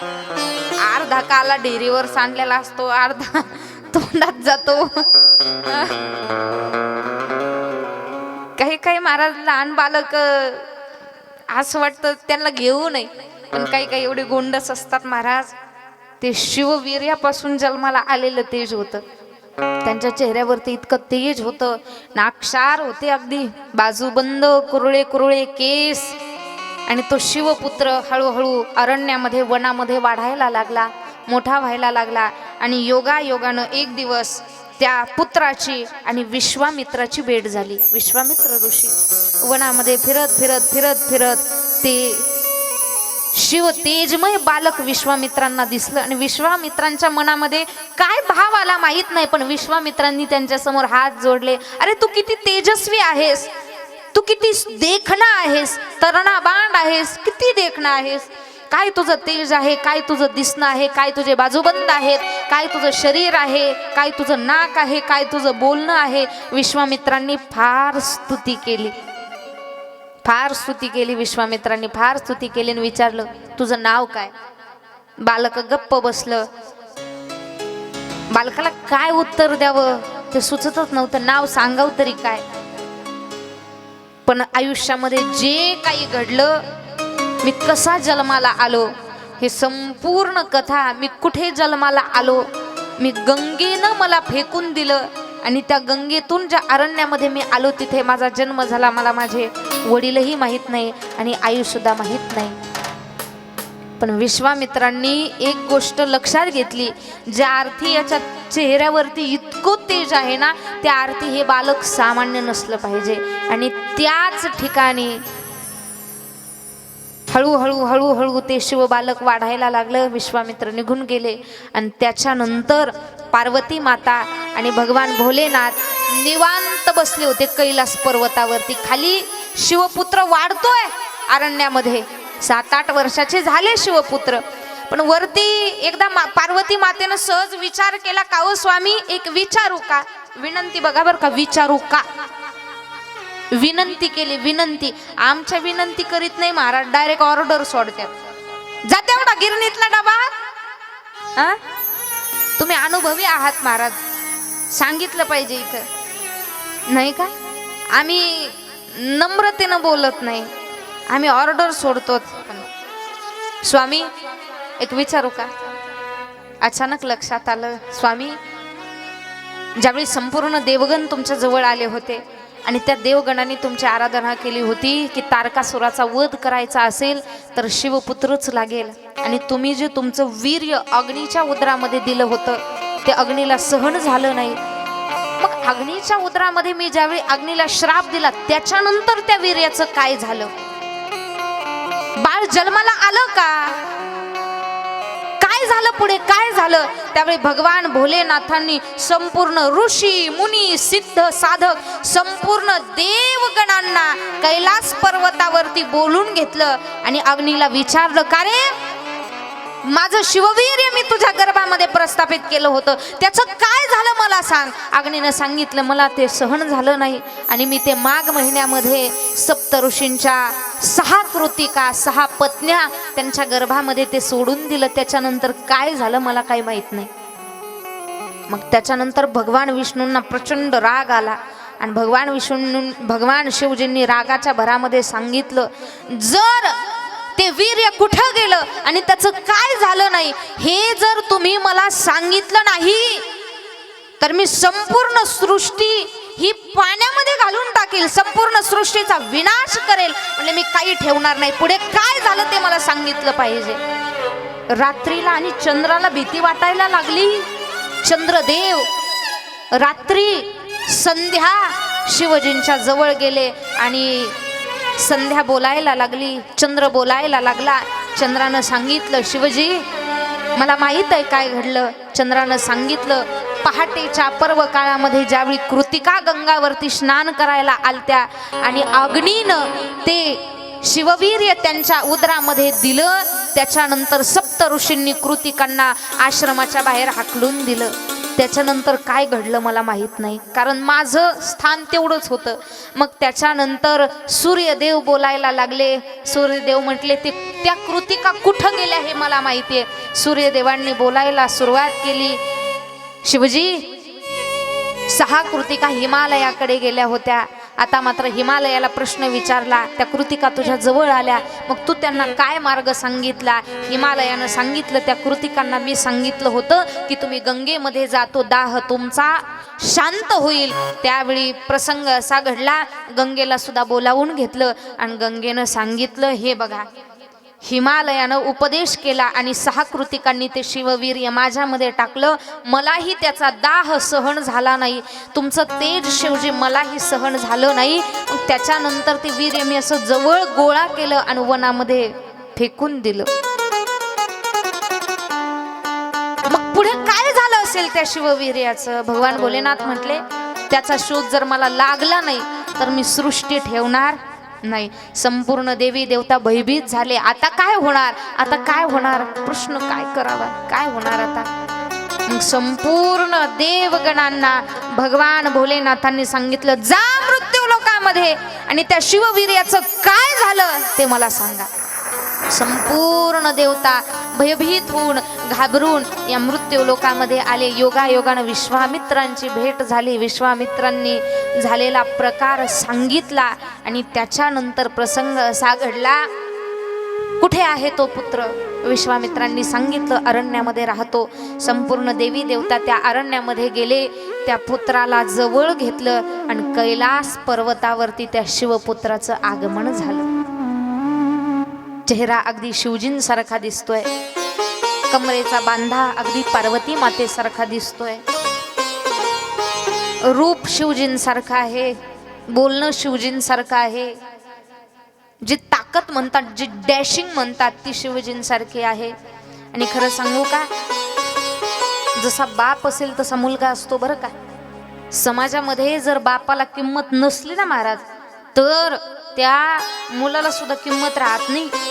बापा एवढी किंमत मुलाला असते. बाप जर चांगलं वागला नाही तर त्याच्या घरामध्ये जन्माला येणारी संतान चांगली जन्माला येत महाराज. धाराशिव जिल्ह्यातून एकदा मी कीर्तनावरून येत होते आणि कीर्तनावरून येताना रात्री 2 वाजले. गाडीतलं पाणी संपलं म्हणून एका टपरीवरती पाण्याची बॉटल घ्यायला थांबले आणि तिथं पाण्याची बॉटल घेतली. थांबा म्हणलं, 5-10 मिनिटं थांबावं. तिथं थांबलो तिथं आम्ही. आणि रात्री 2-3 वाजता महाराज एक माझ्याच वयाचं पोरग, 22-23 वर्षाचं वय, 1-2 वर्षाने मोठं होतं माझ्यापेक्षा, त्याच्या हातात पुड्या होत्या, पुड्या. आता त्या पुड्यांचे नाव मला माहित नाही. मला माहित असते तर मी इथं कशाला बसले असते. पण त्याला म्हणलं, का रे असं खात जाऊ नये, वय तरुण आहे अजून तुझं, असं खात जाऊ नये. त्यानं बुक्का बघितला माझ्या कपाळाला लावलेला, गाडीवर रामकृष्ण हरी नाव बघितलं. म्हणलं, तुम्ही कीर्तनकार वाटता? म्हणलं, हो. कमीत कमी बघून वाटतं ना मी कीर्तनकार आहे. भाकरवाडीकर वाटतं कमीत कमी. पोशाखाकडे बघून तरी वाटत असं नाही पोरगी कीर्तनकारी. एरी जर ड्रेस घालून कुठं गेलं ना महाराज, कीर्तनाला जाता जाता गाडीतून उतरलं, काही काहीला कळतच नाही कीर्तनकार आहे. मलाच बाजूला सरकी ते सरक बाजूला कीर्तन करायला, सरक बाजूला कीर्तन करायला. म्हणजे मी कोण आहे मला ती कधी कळतच नाही. ड्रेस घालून गेल्याच्या नंतर जेव्हा मी साडी घालून स्टेजवरती येते, वारकरी पोशाख चढवते, त्यावेळी कळतं की अरे बाबा हे महाराज येत. आणि मग ज्यांनी ढकलून लावलं ते म्हणतात माफ करा. त्यानं माझा बुक्का बघितला, साडी बिडी घातलेली होती, बघितली, तुम्ही महाराज दिसता, गळ्यात माळा बिळ बघितली. हो म्हणलं, मी कीर्तनकार आहे, महाराज आहे. तुम्ही तुमचं काम करा म्हणले, तुम्ही तुमचं काम करा ना, माझ्या कशाला डोकं देता?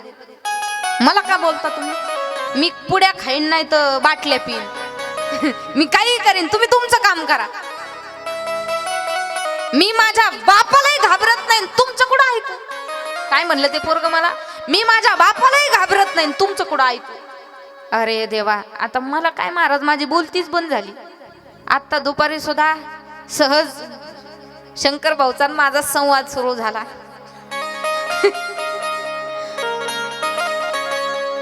कधी कधी काय होतं महाराज, काही काही लोकांसमोर आपली बोलतीच बंद होऊन जाते. हे सगळे इथं स्टेजवरती आहेत, सगळे माझ्या मोठ्या भावाप्रमाणे. सगळ्यात बारीक कोण आहे? मीच आहे. पण गाडी जरी बारीक दिसत असली तरी ॲव्हरेज लय मोठं देते बरं का. माझ्या मोठ्या भावाप्रमाणे आहेत सगळे, करतात चेष्टा वगैरे. पण हा आनंद दुसरा कुठे नाही महाराज. हे 8 दिवस एकदा निघून गेले तर काय महाराज, आयुष्याचं खरंय. पुढच्या वर्षी भेट होते की नाही, पुन्हा दिसतोय की नाही, आहेत तोपर्यंत आनंद करायचा. मी गप बसली त्या पोरासमोर, काही नाही बोलले. पण मागून एक माणूस आला आणि त्यानं काय केलं, अशा हातातल्या पुढ्या पाठीमागं लपवल्या, अशा पाठीमागं लपवल्या. आता मी गाडीत बसल्या बसल्या खाली उतरले. म्हणलं, का रे म्हणलं, मग अशी तर म्हणला होता माझ्या बापालाही घाबरत नाही आणि आता का पुढ्या लपवल्या?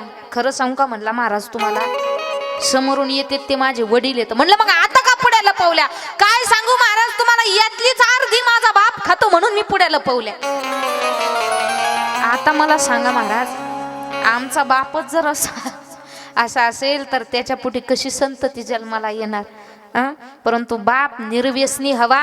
आयुष्यामध्ये ज्यानं व्यसन केलं, दारू गांजा मत पियो यारो, अकल गुंग हो जाती है, अपने दाम का माल खर्च कर, मुंह में मक्खी आती है.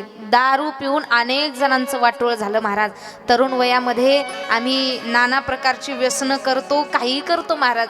परंतु काय होतं, बऱ्याचदा आम्ही व्यसन केल्याच्या नंतर आमच्या आयुष्याचं वाटोळ होतो आणि घरचे काय म्हणतात, पोराचं लग्न झालं की सगळं बंद होईल, मग एक कुणीतरी मुलगी आणावी, तिच्यासोबत लग्न करावं, आणि मग त्याचं तर त्याचं वाटोळ होतं. पण त्या घरात येणाऱ्या पोरीचं सुद्धा बऱ्याचदा वाटोळ होतं महाराज. या व्यसनानं अनेक घरं उद्ध्वस्त केली. अरे जाम कर जाम पीने से क्या फायदा, अरे जाम कर जाम पीने से क्या फायदा, सुबह पी तो शाम को उतर जाएगी, लेकिन एक बार हरि नाम का प्याला तो पी के देख, तेरी जिंदगी सुधर जाएगी. लोग पीते हैं पी पी के,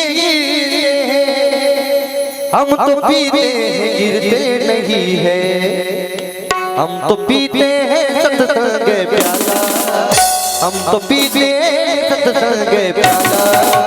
ये हमको ये मानी नहीं है, तेरा जलवा नहीं है, तेरा जलवा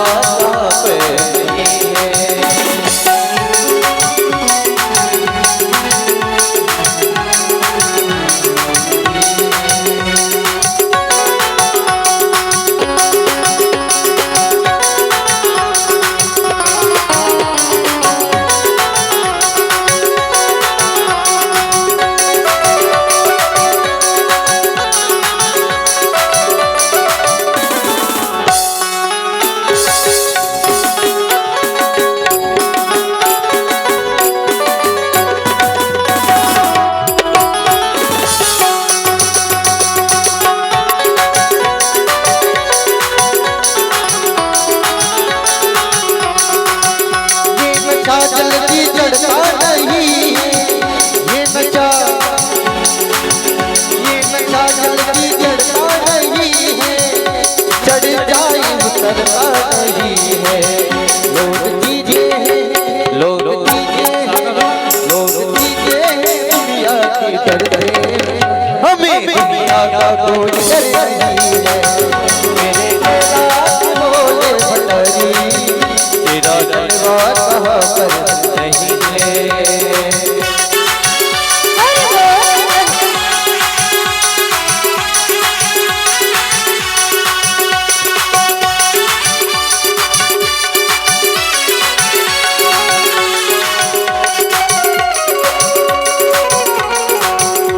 अरे सोडून दे दारूची वाईट चाल, अरे सोडून दे दारूची वाईट चाल.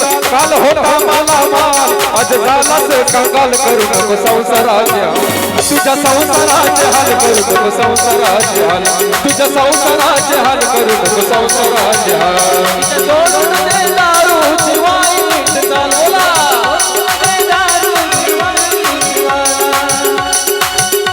अरे सोडून दे दारूची वाईट चाल. काल होता मला माल, आज झालाच कंगाल. करू नको संसाराचे हाल, तुझ्या संसाराचे हाल करू नको संसाराचे हाल, तुझ्या संसाराचे हाल करू नको संसाराचे हाल.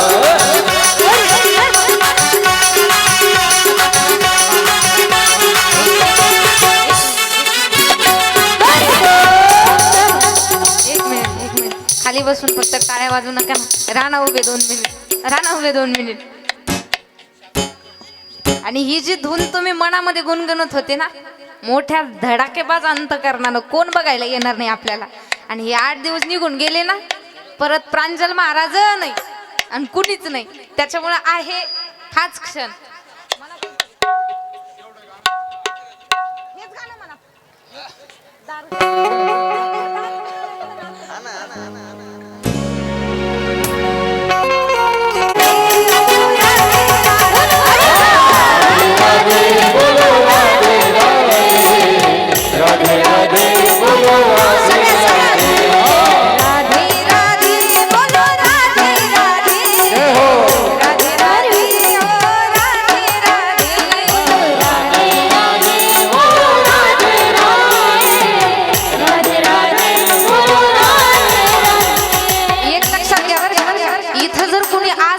नाही तर पुढच्या जन्मात बिंडकुळी व्हावं लागेल ना.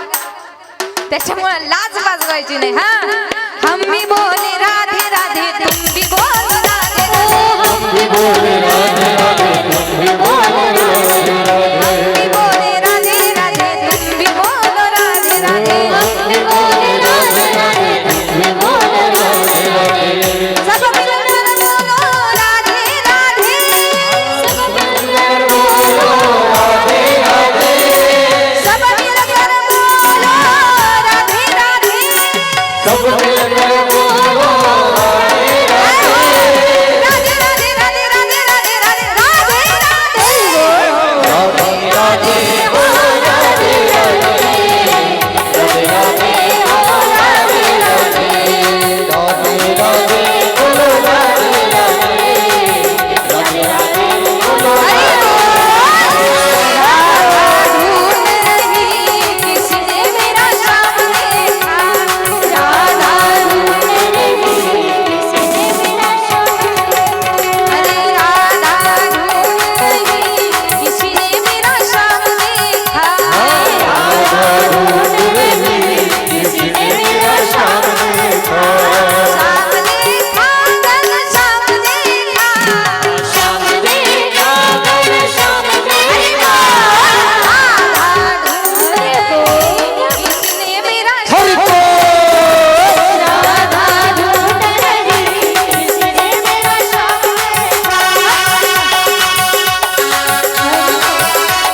कशन लाल लाल ग लाल लाल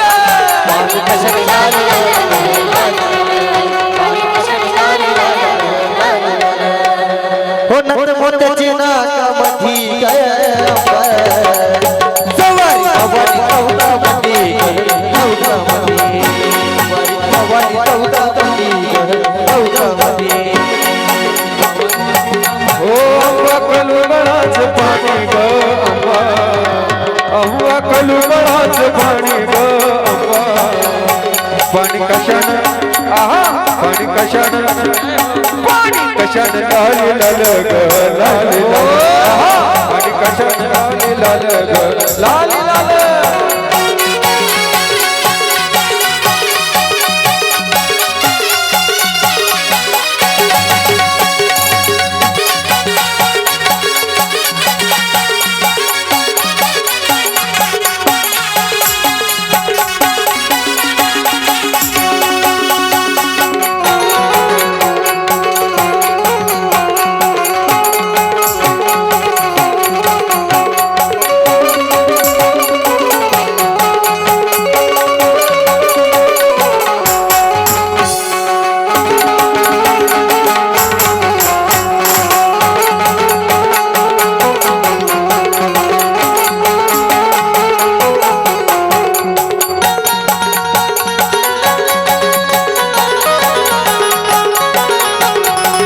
जहाजाचा बाण काळा काळ जहाजाचा बाण काळा काळ जीवनी जन्मला जीवनी जन्मला राजा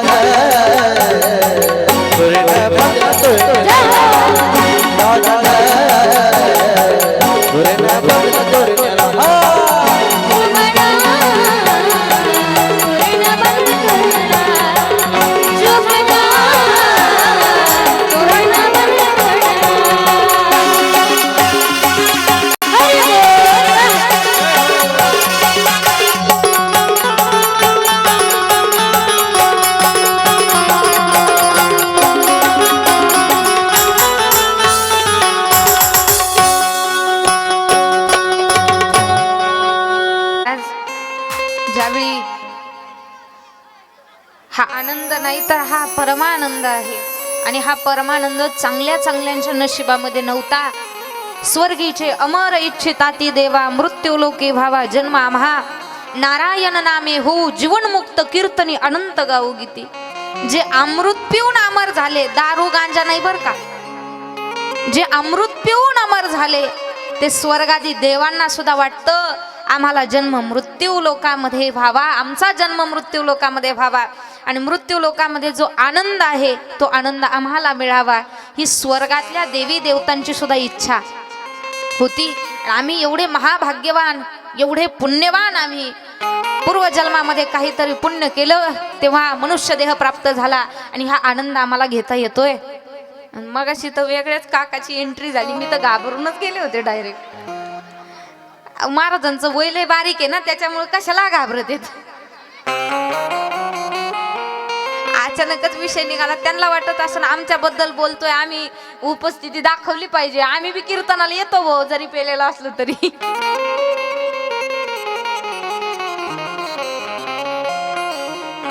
दारूनं अनेक संसार उद्ध्वस्त झाले महाराज. दारू वाईट आहे, दारू पिऊ नये. नाना प्रकारची व्यसन करतात महाराज. खाऊ नये ते खातात, पिऊ नये ते पितात.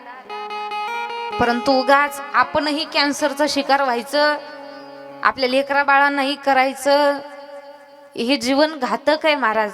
हे फार विचित्र आहे. पण त्याच्यासाठी व्यसन करावं. आम्ही व्यसन कशाचं करावं? आम्ही हिंदू म्हणून जन्माला आलो ना, आमचा देह कुठेतरी छत्रपती शिवबाराजांच्या प्रमाणे स्वराज्यासाठी, आपल्या देवासाठी, देशासाठी, धर्मासाठी आमचा देह खर्च व्हावा. ते व्यसन आम्हाला व्हावं. आणि हल्ली जर आपण बारीक विचार केला, तरुण मंडळी व्यसनाच्या इतके अधीन गेले महाराज, इतके अधीन गेले. आज आपण बघतोय बऱ्याचदा रस्त्यावरती बरेच ॲक्सिडेंट होतात, पण त्या ॲक्सिडेंटमध्ये सगळ्यात जास्त प्रमाण हे तरुणांचं आहे.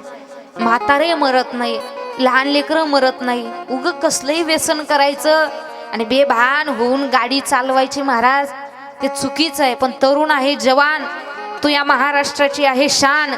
गीता भागवत ज्ञानेश्वरी आई वडिलांच्या सेवेवर ठेव तू भान, तरच उंच होईल आपल्या महाराष्ट्राची मान. आणि महिला मंडळ असं वाटत असेल आमच्या महाराष्ट्राची उंच व्हावी मान, तर स्वतःच्या लेकाला शिकवा पसायदान, तरच म्हातारपणी राखीन तेव तुमचा मान, नाही तर करीन वृद्धाश्रमात दान.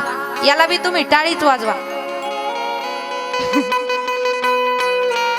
ज्यावेळी तरुण परमार्थामध्ये येईल महाराज, आम्ही बऱ्याचदा म्हणतो की अजून कुठं वय आहे आमचं, करता येईल परमार्थ, करता येईल. पण करता येईल म्हणता म्हणता कधी आम्ही उतार वयाला लागतो. नाक मुख गळू लागले लाळ आणि शेंबूड, श्वानापरी गती झाली अवघे करीती हाडहाड. ज्यावेळी आमच्या नाका तोंडाद्वारे पाणी यायला लागतं, आमच्या घरचे सगळे आमचे हाडहाड सुरू करतात, त्यावेळी आम्हाला पटतं की प्रांजल महाराजांनी जे कथेत सांगितलं, माणसानं परमार्थ करावा, पण तो कधी करावा. भजन कर मस्त जवानी में, भजन कर मस्त जवानी में, बुढ़ापा किसने देखा है. भजन कर मस्त जवानी में, बुढ़ापा किसने देखा है. भजन कर मस्त जवानी में, बुढ़ापा किसने देखा है. भजन कर मस्त जवानी में, बुढ़ापा किसने देखा है. कानों से बहरे हो जाओगे, कथा तुम सुन नहीं पाओगे. कानों से बहरे हो जाओगे, कथा तुम सुन नहीं पाओगे. भजन कर भजन कर मस्त जवानी में, बुढ़ापा किसने देखा है. भजन कर मस्त जवानी में, बुढ़ापा किसने देखा है. भजन कर मस्त जवानी में, बुढ़ापा किसने देखा है. हरि बोल.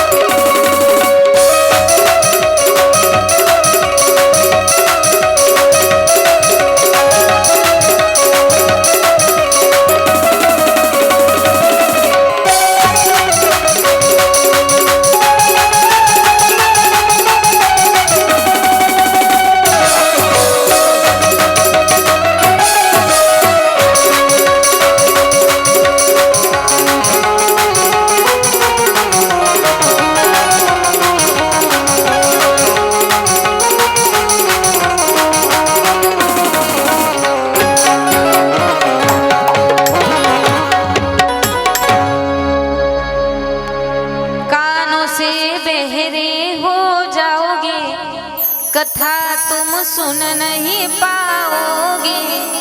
भजन कर मस्त जवानी में, बुढ़ापा किसने देखा है. माणसानं भजन करावं, ते तरुण वयामध्ये करावं. जोपर्यंत आहे तरुण, घे परमार्थ करून. जाशील मरून तर लोक टाकतील, वा वा, लोक टाकतील. पुरुष जवान आहोत ना, जोपर्यंत जवान रक्त आहे तोपर्यंत परमार्थ केला पाहिजे महाराज. सगळ्या गोष्टी तरुण वयामध्ये साध्य होतात. पैसा, धन, संपत्ती, गाडी, बंगला, मोठं नाव, वैभव आणि परमार्थ. म्हणून संत महात्म्यांनी म्हणावं की तरणा भाग्यवंत नटे हरी कीर्तनात.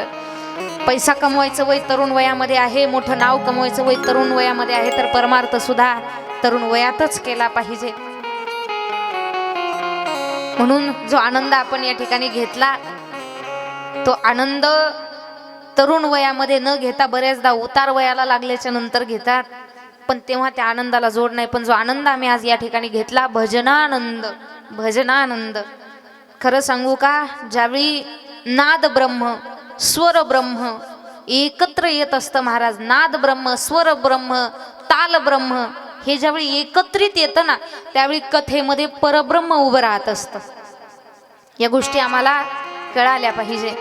तरुण वयामध्ये परमार्थ करावा. हे वय गेलं तर परत काही उपयोग नाही. हा आनंद स्वर्गातल्या देवी देवतांना सुद्धा दुर्मिळ होता, दुर्मिळ. त्यांना सुद्धा इच्छा होती की आम्ही सुद्धा मृत्यू लोकामध्ये जन्म घ्यावा. माणसाचा जन्म मिळण्यासाठी फार मोठी पुण्याईची पावती लागते. आम्ही महाभाग्यवान आहोत. आणि म्हणून जो आनंद आम्ही इथे घेतला तोच आनंद ज्यावेळी शिवपुत्र कार्तिकेय स्वामी शिवपुत्र कैलास पर्वतावरती गेले, आई वडिलांना एवढा आनंद झाला, प्रचंड आनंद झाला, आमचा मुलगा आला. त्यावेळी कैलास पर्वतावरती सगळ्यात अगोदर शिवपुत्राचा राज्याभिषेक करण्यात आला. आणि ज्यावेळी कृतिकांकडून कार्तिकेय स्वामी आले त्यावेळी कृतिकांनी सांगितलं, या शिवपुत्राला आम्ही आमच्या गर्भामध्ये थोडे दिवस का होईना वाढवलंय, आम्ही त्यांची आई आहोत. मग कमीत कमी आमच्या लेकराची ओळख आमच्या नावानं असावी म्हणून कृतिकांचे पुत्र कार्तिकेय स्वामी, कार्तिकेय नाव देण्यात आलं. कार्तिकेय स्वामींचा सुंदर अशा पद्धतीचा राज्याभिषेक झाला. कार्तिकेय स्वामींचा नामकरण सोहळा झाला आणि कैलास पर्वतावरती कार्तिकेय स्वामी आले. आता मात्र संपूर्ण देवी देवता शिवजींकडे गेले आणि शिवजींना सांगितलं, शिवजी तुम्ही तुमच्या पुत्र मोहामध्ये एवढे विलीन होऊन गेले, कशासाठी शिवपुत्राचा जन्म होता हे तर तुम्ही विसरूनच गेले. शिवपुत्राचा जन्म कशासाठी होता? तारकासूर नावाचा दैत्य अजूनही मेला नाही. सृष्टीवरती हाहाकार माजवलाय त्या तारकासुरानं. आता तारकासूर मारायचा असेल तर शिवपुत्राचा जन्म झालेला आहे. आता कार्तिकेय स्वामींना तुम्ही आदेश द्या की तुम्ही तारकासुरासोबत युद्ध करा आणि या सृष्टीला धर्म संकटातून मुक्त करा. त्यावेळी भगवान भोलेनाथ स्वतःच्या पुत्राला उपदेश करतात. राज्याभिषेकाच्या वेळी संपूर्ण देवी देवतांनी जो तुला आशीर्वाद दिलेला आहे तो आशीर्वाद आता उपयोगी पडेल. त्या आशीर्वादाचं कुठेतरी चीज झालं पाहिजे. आता तुला धर्माचं कार्य करायचं आहे. कार्तिकेय, तारकासूर नावाचा दैत्य माझ्या लग्नाआधीपासून माजलेला, माझ्या नाही बरं का, भगवान भोलेनाथांच्या, आमच्या अजून झालेलंच नाही. भगवान भोलेनाथ म्हटले आमच्या लग्नाच्या अगोदर तो तारकासूर माजलाय, पण शिवपुत्राच्या हाताने त्याचा वध होईल असा त्याला वर दिलेला आहे. कार्तिकेय स्वामींनी आपल्या वडिलांचा आशीर्वाद घेतला, आईचा आशीर्वाद घेतला आणि कार्तिकेय स्वामींनी तरुण वयामध्ये सगळ्यात मोठा पराक्रम कैलास पर्वतावरती गेल्याच्या नंतर केला. जो तारकासूर संपूर्ण देवी देवतांना काही केल्यानं मरत नव्हता तो तारकासूर सगळ्यात अगोदर कार्तिकेय स्वामींनी त्याचा वध केला. कार्तिकेय भगवान की जय. कार्तिक स्वामींनी तारकासुराचा वध केला आणि त्याच्यानंतर बाणासूर असेल असे बरेच राक्षस कार्तिकेय स्वामींनी मारले. कार्तिकांची जी संहिता आहे ती या ठिकाणी समाप्त झालेली आहे. कार्तिकेय स्वामी शिवपुत्राचा जन्म आपण बघितलेला आहे. पण भगवान भोलेनाथांना पुत्र किती होते? 10. कोण म्हणलं मग 10? का माझीच कानपूर लाईन कमी झाली? वयामानानं होतं महाराज, असं काय करता. आता वय झालं, पिकलं पान कधी गळण. नाही, मी मरत नाही तशी लवकर, काळजी करू नका. 108 कथेचा संकल्प होतोर तरी मरत नाही. इथून पुढे कमीत कमी 15-20 कथा केल्याशिवाय जात नाही मी इतक्या लवकर.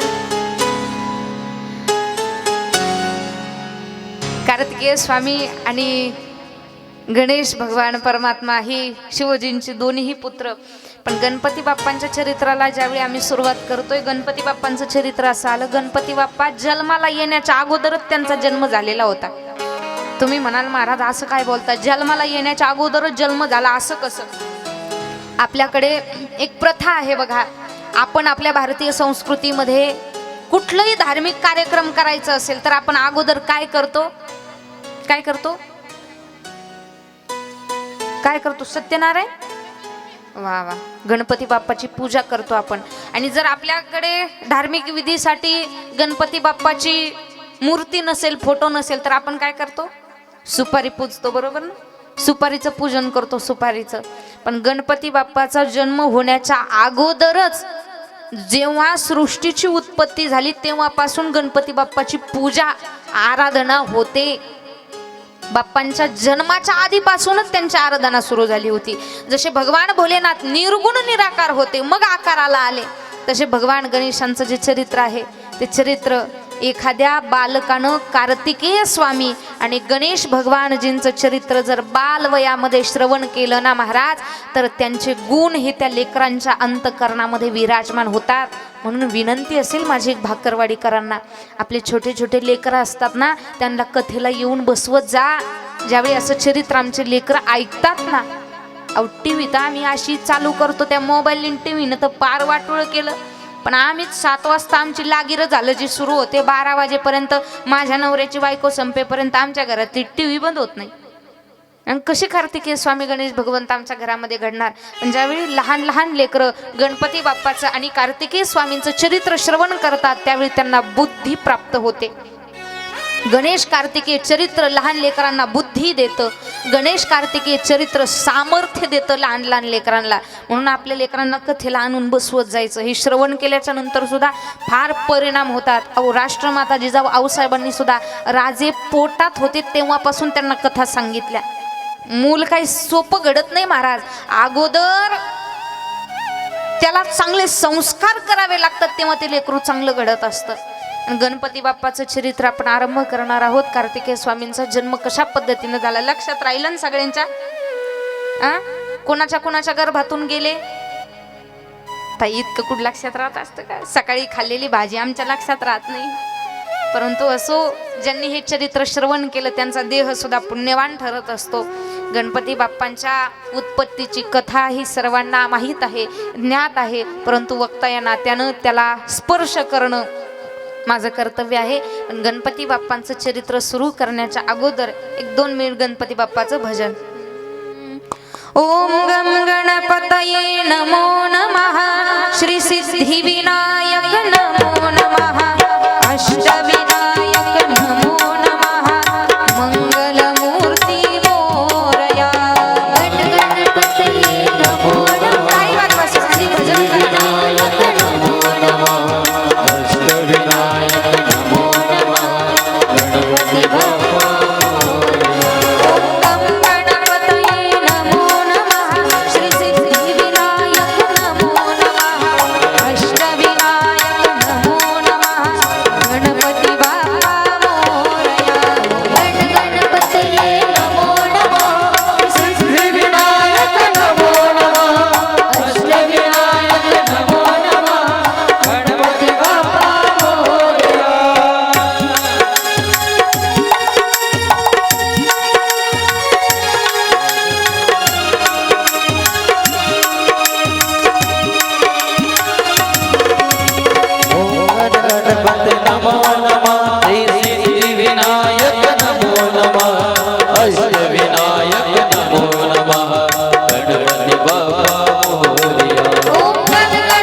खाली बसा, अजिबात तुम्ही खाली बसा, खाली बसा. गणपती बाप्पांचं चरित्र ज्यावेळी चरित्र सर्वांना ज्ञात आहे. शक्यतो कार्तिकेय स्वामींचं चरित्र आम्हाला माहित नसतं, म्हणून हे विस्तारानं सांगितलं. पण बाप्पाचं चरित्र, असा माणूस नाही ज्याला गणपती बाप्पाचं चरित्र माहित नाही. गणपती बाप्पा आपली सगळ्यात आवडती देवता, बरोबर ना? आपल्याला सगळ्यात जास्त कोणते देव आवडतात? कोण? गणपती बाप्पा. गणपती बाप्पा, गणपती बाप्पा लहान लेकरांचं सगळ्यात आवडतं दैवत आहे. महाराज पार्वती माता स्नान करण्यासाठी गेल्या, मग रक्षण कुणीतरी करावं, कारण सारखं कुणीतरी येत होतं. बरेच जण येडे असे सांगतात, बरेच जण काही काही अभ्यास न करता असं सांगतात पार्वती मातेच्या मळापासून गणपतीची उत्पत्ती झाली. पण ती जगज्जननी होती, तिच्या अंगाला इतका मळ राहीन का? आपण साधी आंघोळ रोज घासून करतो, पण पूर्वी उटणं लावून आंघोळ करण्याची पद्धत होती, बरोबर ना? उटणं लावायचं, आणि उटणं आपण कधी लावतो? दिवाळीला. पार्वती मातेनं आपल्या अंगाला असं उटणं लावलं, संपूर्ण अंगाला उटणं लावलं, आणि ते उटणं असं चोळलं, आणि ते उटणं चोळून जेवढं काही ते उटणं खाली पडलं, त्या उटण्यापासून गणपती बाप्पा जन्माला आले. बरेच जण म्हणतात पार्वती मातेच्या मळापासून. महाराज, ऐकणाऱ्यापेक्षा सांगणारा आधी हाणला पाहिजे. खोटं आहे काय? स्पष्ट वक्ता पाहिजे माणसानं, असं स्पष्ट निर्भीडपणे बोललं पाहिजे. पार्वती मातेनं उठणं लावलं, त्याच्यापासून गणपतीची उत्पत्ती झाली.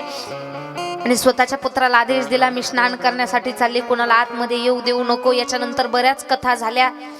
गणपती बाप्पा बाहेर उभे होते. मग शिवगणांचं गणपती बाप्पाचं युद्ध झालं. आतमध्ये कोणाला येऊ दिलं नाही. शिवगण सगळे भगवान भोलेनाथांच्या दारात गेले. कुणीतरी पहारी आहे म्हणे, पार्वती मातेकडे जाऊ देत नाही.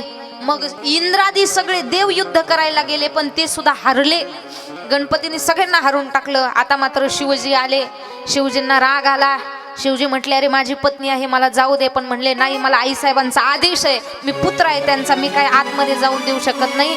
शिवजींना क्रोध आला, आणि क्रोधाच्या भरामध्ये जे त्रिशूळ फेकलं ना महाराज, शिवजींचं शिर वेगळं झालं. पार्वती मातेचं स्नान झालं. पार्वती माता बाहेर आल्या, आक्रोश करायला लागल्या, ज्याच्यापासून मला आनंद होत होता, जो माझा पुत्र होता, त्याचा तुम्ही वध केला. माझा पुत्र जर जिवंत झाला नाही तर मी संपूर्ण सृष्टी उद्ध्वस्त करून टाकेन. पार्वती मातेनं बऱ्याच स्वतःचे जेवढे रूप होते तेवढे सगळे रूप आले, आणि सांगितलं, सगळ्यांना उपदेश केला पार्वती मातेनं, पृथ्वीतला एकही माणूस जिवंत ठेवायचा नाही, सगळ्या पृथ्वीमध्ये प्रलय करायचा. पण पार्वती मातेला सगळे देवी देवता शरण आले, माते असं करू नका, असं करू नका. मग म्हणले, माझा पुत्र जिवंत करा. सगळ्यांनी भोलेनाथांची आराधना केली.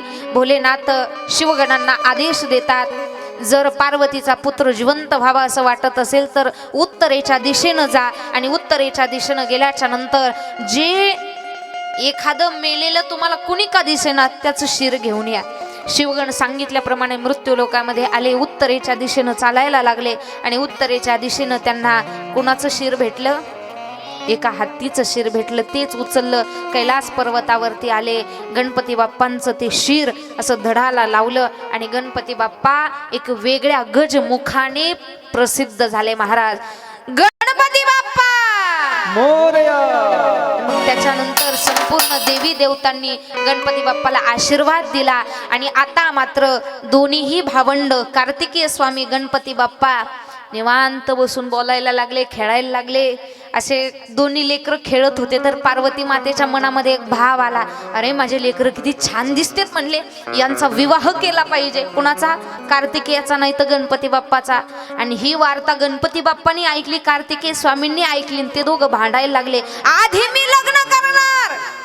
कार्तिकेय स्वामी म्हणले, गणपती बाप्पा म्हणले, अजिबात नाही, मी मोठा आहे, माझं लग्न आधी झालं पाहिजे.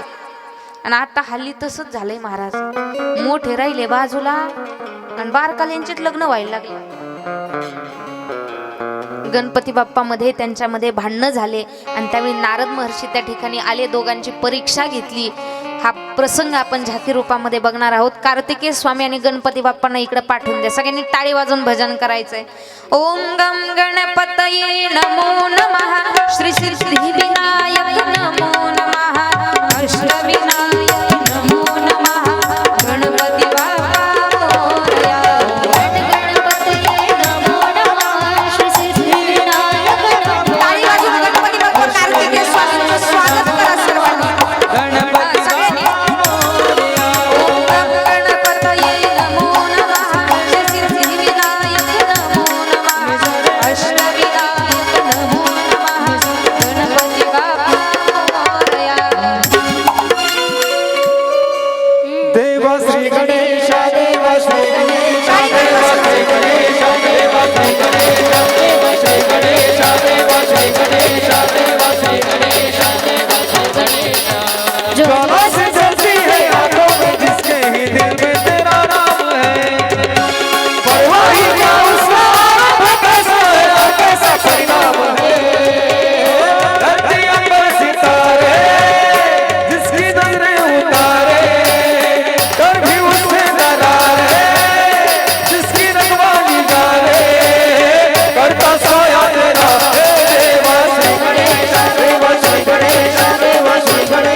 बाप्पा आणि कार्तिकेय स्वामी ज्यावेळी एकमेकांच्या समोर उभे राहतात दोघं भांडायला लागतात. नाही नाही आधी माझं लग्न होणार. अरे म्हणा इकडे तोंड करा, पब्लिक कडे तोंड करा, पब्लिक कडे तोंड करा. दोघं भावंड भांडायला लागले, अगोदर माझं लग्न होणार. गणपती बाप्पाने असं मानत धरली कार्तिकेय स्वामींची. नाही रे दादा, तू जरी मोठा असला तरी आधी माझं लग्न होणार, आधी माझं लग्न होणार, आधी माझं लग्न होणार. दोघं जण भांडायला लागले, प्रचंड वाद सुरू झाला आणि त्या दोघांचे भांडण मिटवण्यासाठी तिथं नारद महर्षी आले. चला नारद महर्षी, नारद महर्षी. नारायण नारायण श्रीमन्नारायण नारायण नारायण.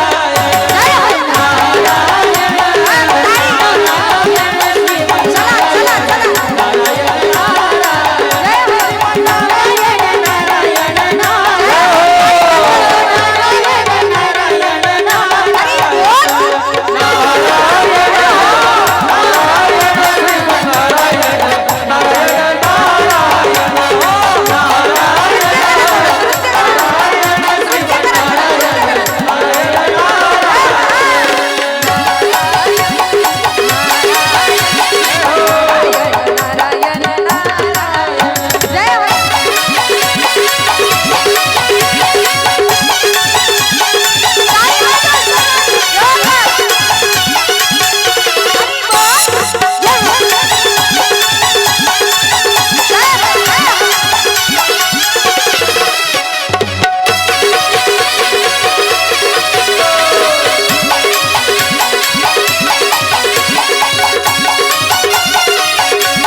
दमले असते भांडणं करून.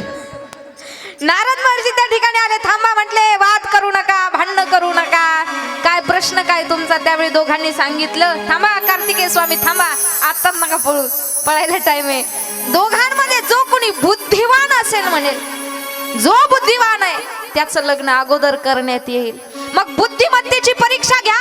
गणपती बाप्पाने हात केला. नारद स्वामी बुद्धिमत्तेची परीक्षा घ्या. तुम्ही थोडं माझ्या पुढे या ना, माझ्या पुढे या ना, लई माग नका जाऊ. गणपती बाप्पाने हात केला. नारद स्वामी परीक्षा घ्या, कोण बुद्धिवान आहे? नारद महर्षींनी सांगितलं, संपूर्ण सृष्टीच्या 3 प्रदक्षिणा जो भाऊ सगळ्यात अगोदर करेल त्याचं लग्न सगळ्यात अगोदर होईल. हा प्रश्न ज्यावेळी टाकण्यात आला, आता गणपतीचं वाहन कोणचं? आणि गणपती बाप्पा कसे? मी जर उंदरावर बसलो आणि संपूर्ण सृष्टीची प्रदक्षिणा मारायला लागलो, ते उंदीर राहीन का? कार्तिकेय स्वामींचं वाहन काय? मोर. कार्तिकेय स्वामी मोरावरती बसले आणि पृथ्वीच्या 3 प्रदक्षिणा मारायला गेले. जा तुम्ही संपूर्ण मंडपाला 3 प्रदक्षिणा करा. जा जा जा, बाहेरून नका करू, आतूनच करा. पण गणपती बाप्पा ही बुद्धीची देवता आहे. गणपती बाप्पा थोडं पळत सुटले तर लय बरं होईल. मंडपाच्या प्रदक्षिणा करायच्या. मंडप साऊंडच्या नाही हो, मंडपाच्या मंडपच्या प्रदक्षिणा. त्याचबरोबर गणपती बाप्पा कैलास पर्वतावरती गेले. कैलास पर्वतावरती भगवान भोलेनाथ आणि पार्वती माता बसलेले होते. चला भोलेनाथ पार्वती माता, चला टाळी वाजून स्वागत करूया भोलेनाथांचं आणि पार्वती मातेचं. ओम नमः शिवाय. ओम नमः शिवाय. टाळी वाजवा. नमः शिवाय. त्यांना बसण्यासाठी काही तरी द्या. ओम नमः शिवाय.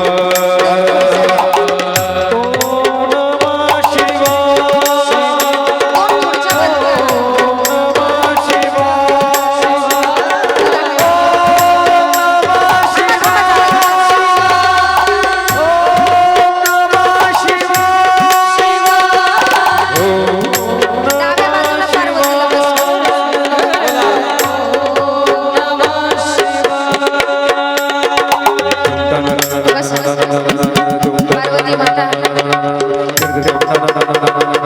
दोघींनी कैलास पर्वतावरती पार्वती माता आणि भगवान भोलेनाथ बसलेले आहेत. त्यावेळी गणपती बाप्पा त्या ठिकाणी आले. गणपती बाप्पा या गणपती बाप्पा ही बुद्धीची देवता. आपल्या वडिलांच्या पाया पडले गणपती बाप्पा, आई वडिलांच्या पाया पडले गणपती बाप्पा. आणि मग डोकं टिकेना गणपती बाप्पा पाया पडले आणि 3 प्रदक्षिणा आपल्या आई वडिलांना, उलटी ना, इकडून इकडून, गणपती बाप्पा गणपती बाप्पा गणपती बाप्पा गणपती बाप्पा गणपती बाप्पा मंगलमूर्ती मंगलमूर्ती गणपती बाप्पा गणपती बाप्पा. गणपती बाप्पांनी 3 प्रदक्षिणा मारल्या. भगवान भोलेनाथ पार्वती माता म्हणतात हे काय? तिथं नारद महर्षी प्रगट झाले. नारद महर्षी आले गणपती बाप्पांसमोर, हात जोडले नारद महर्षींनी आणि तेवढ्यात संपूर्ण सृष्टीच्या 3 प्रदक्षिणा करून कार्तिकेय स्वामी कैलास पर्वतावरती आले. कार्तिकेय भगवान की जय. कार्तिक स्वामी आले आणि बघितलं तर काय, गणपती बाप्पा अगोदरच आलेले आहेत. नारद महर्षींनी कार्तिकेय स्वामींना सांगितलं, कार्तिकेय स्वामी तुम्ही फार हुशार आहात, पण आजच्या परीक्षेचे विजेते कोण आहेत? गणपती बाप्पा आहेत. नारद महर्षी जवळ आले, या इकडे. गणपती बाप्पाला जवळ घेतलं आणि नारद महर्षींनी स्वतःच्या गळ्यातला हार काढला. राहू दे, तुम्ही नका काढू आता, काय हार काढला, गणपती बाप्पाच्या गळ्यात घातला. महादेव उभे राहिले आणि उभे राहून सांगितलं, नारद महर्षी हा काय प्रकार आहे? नारद महर्षींनी सांगितलं, बुद्धीची परीक्षा घ्यायची होती तर मी काय केलं, पृथ्वीच्या 3 प्रदक्षिणा कोण अगोदर मारेल? गणपती बाप्पांना प्रश्न विचारला. कार्तिकेय स्वामी भडकले ना, म्हणजे चुकीचं आहे पप्पा, हे असं असतं का? तुम्ही थोडं तळतळ करा ना कार्तिक स्वामी, माझ्या इतकी तरी करा ना. हे चुकीचं आहे म्हणले, प्रदक्षिणा मी मारल्या, हा गणपती खोटं बोलतोय, हा इथून कुठून जाऊन आला असेल, काय काय बघितलं सांग. त्यावेळी गणपती बाप्पांना नम्रतेनं सांगितलं, दादा तुम्ही सृष्टीच्या 3 प्रदक्षिणा केल्या, पण जे माझे माता पिता आहेत, आपले माता पिता आहेत, आपले माता पिता हेच, यांच्यामध्ये संपूर्ण सृष्टी विराजमान आहे. गणपती बाप्पासाठी एकदा जोरदार टाळी वाजवा. बुद्धीची परीक्षा झाली. त्यावेळी भोलेनाथांनी आपल्या दोन्ही पुत्रांना जवळ घेतलं. घ्या ना, जवळ घ्या ना, ते बी मी सांगू का? दोन्ही पुत्रांना जवळ घेतलं आणि दोन्हीही पुत्र शूरवीर होते. त्यांचं फार कौतुक झालं. पार्वती माता उठल्या आणि स्वतःच्या लेकरांना आपलं काजळाचा टीका लावला. माझ्या दोन्ही लेकरांना कोणाची नजर न लाग. तुम्ही लावले काजळ? थोडं असं करा ना फक्त. अरे टाळी वाजवा एकदा या सुंदर अशा झाकीसाठी. ही संपूर्ण, हा तुम्ही बसून घ्या आता, यांना खुर्च्या दिल्या तरी चालतील. ही संपूर्ण करुणामयी झाकी ज्यांनी साकारली, स्टेजवर या ना दादा. राकेश भाऊ गेले का? ते गेले महाराज, पण त्यांच्यासाठी एकदा जोरदार टाळी वाजवा. गोड अशी झाकी दररोज आमच्या कथेमध्ये महादेव पार्वती येतात. ही सगळी महाराज त्यांची कृपा आहे. गोड अशी झाकी या ठिकाणी झाली. पण याच्याही नंतर ज्यांनी ज्यांनी भगवान भोलेनाथांचं भजन केलं, नामस्मरण केलं, ते सगळे मोक्ष पदाला गेले. बरं असं नाही का भोलेनाथ आहेत मग त्यांचीच आराधना केली पाहिजे. आपल्या भारतीय संस्कृतीमध्ये बरेच देव जन्माला आले, अवतार धारण केला, आणि प्रत्येक देवाची भक्ती कुणी संतांनी केली, तर कुणी देवांनी केली, तर मानवांनी केली. अशीच भगवान श्रीकृष्ण परमात्म्याची कट्टर भक्त असणाऱ्या मीराबाई यांचं नृत्य आणि कृष्ण भक्तीविषयी समर्पण याची एक करुणामय झाकी आपण बघणार आहोत. आलेत का ते? 5 मिनिट वेळ आहे का? तोपर्यंत झोप घ्यायची.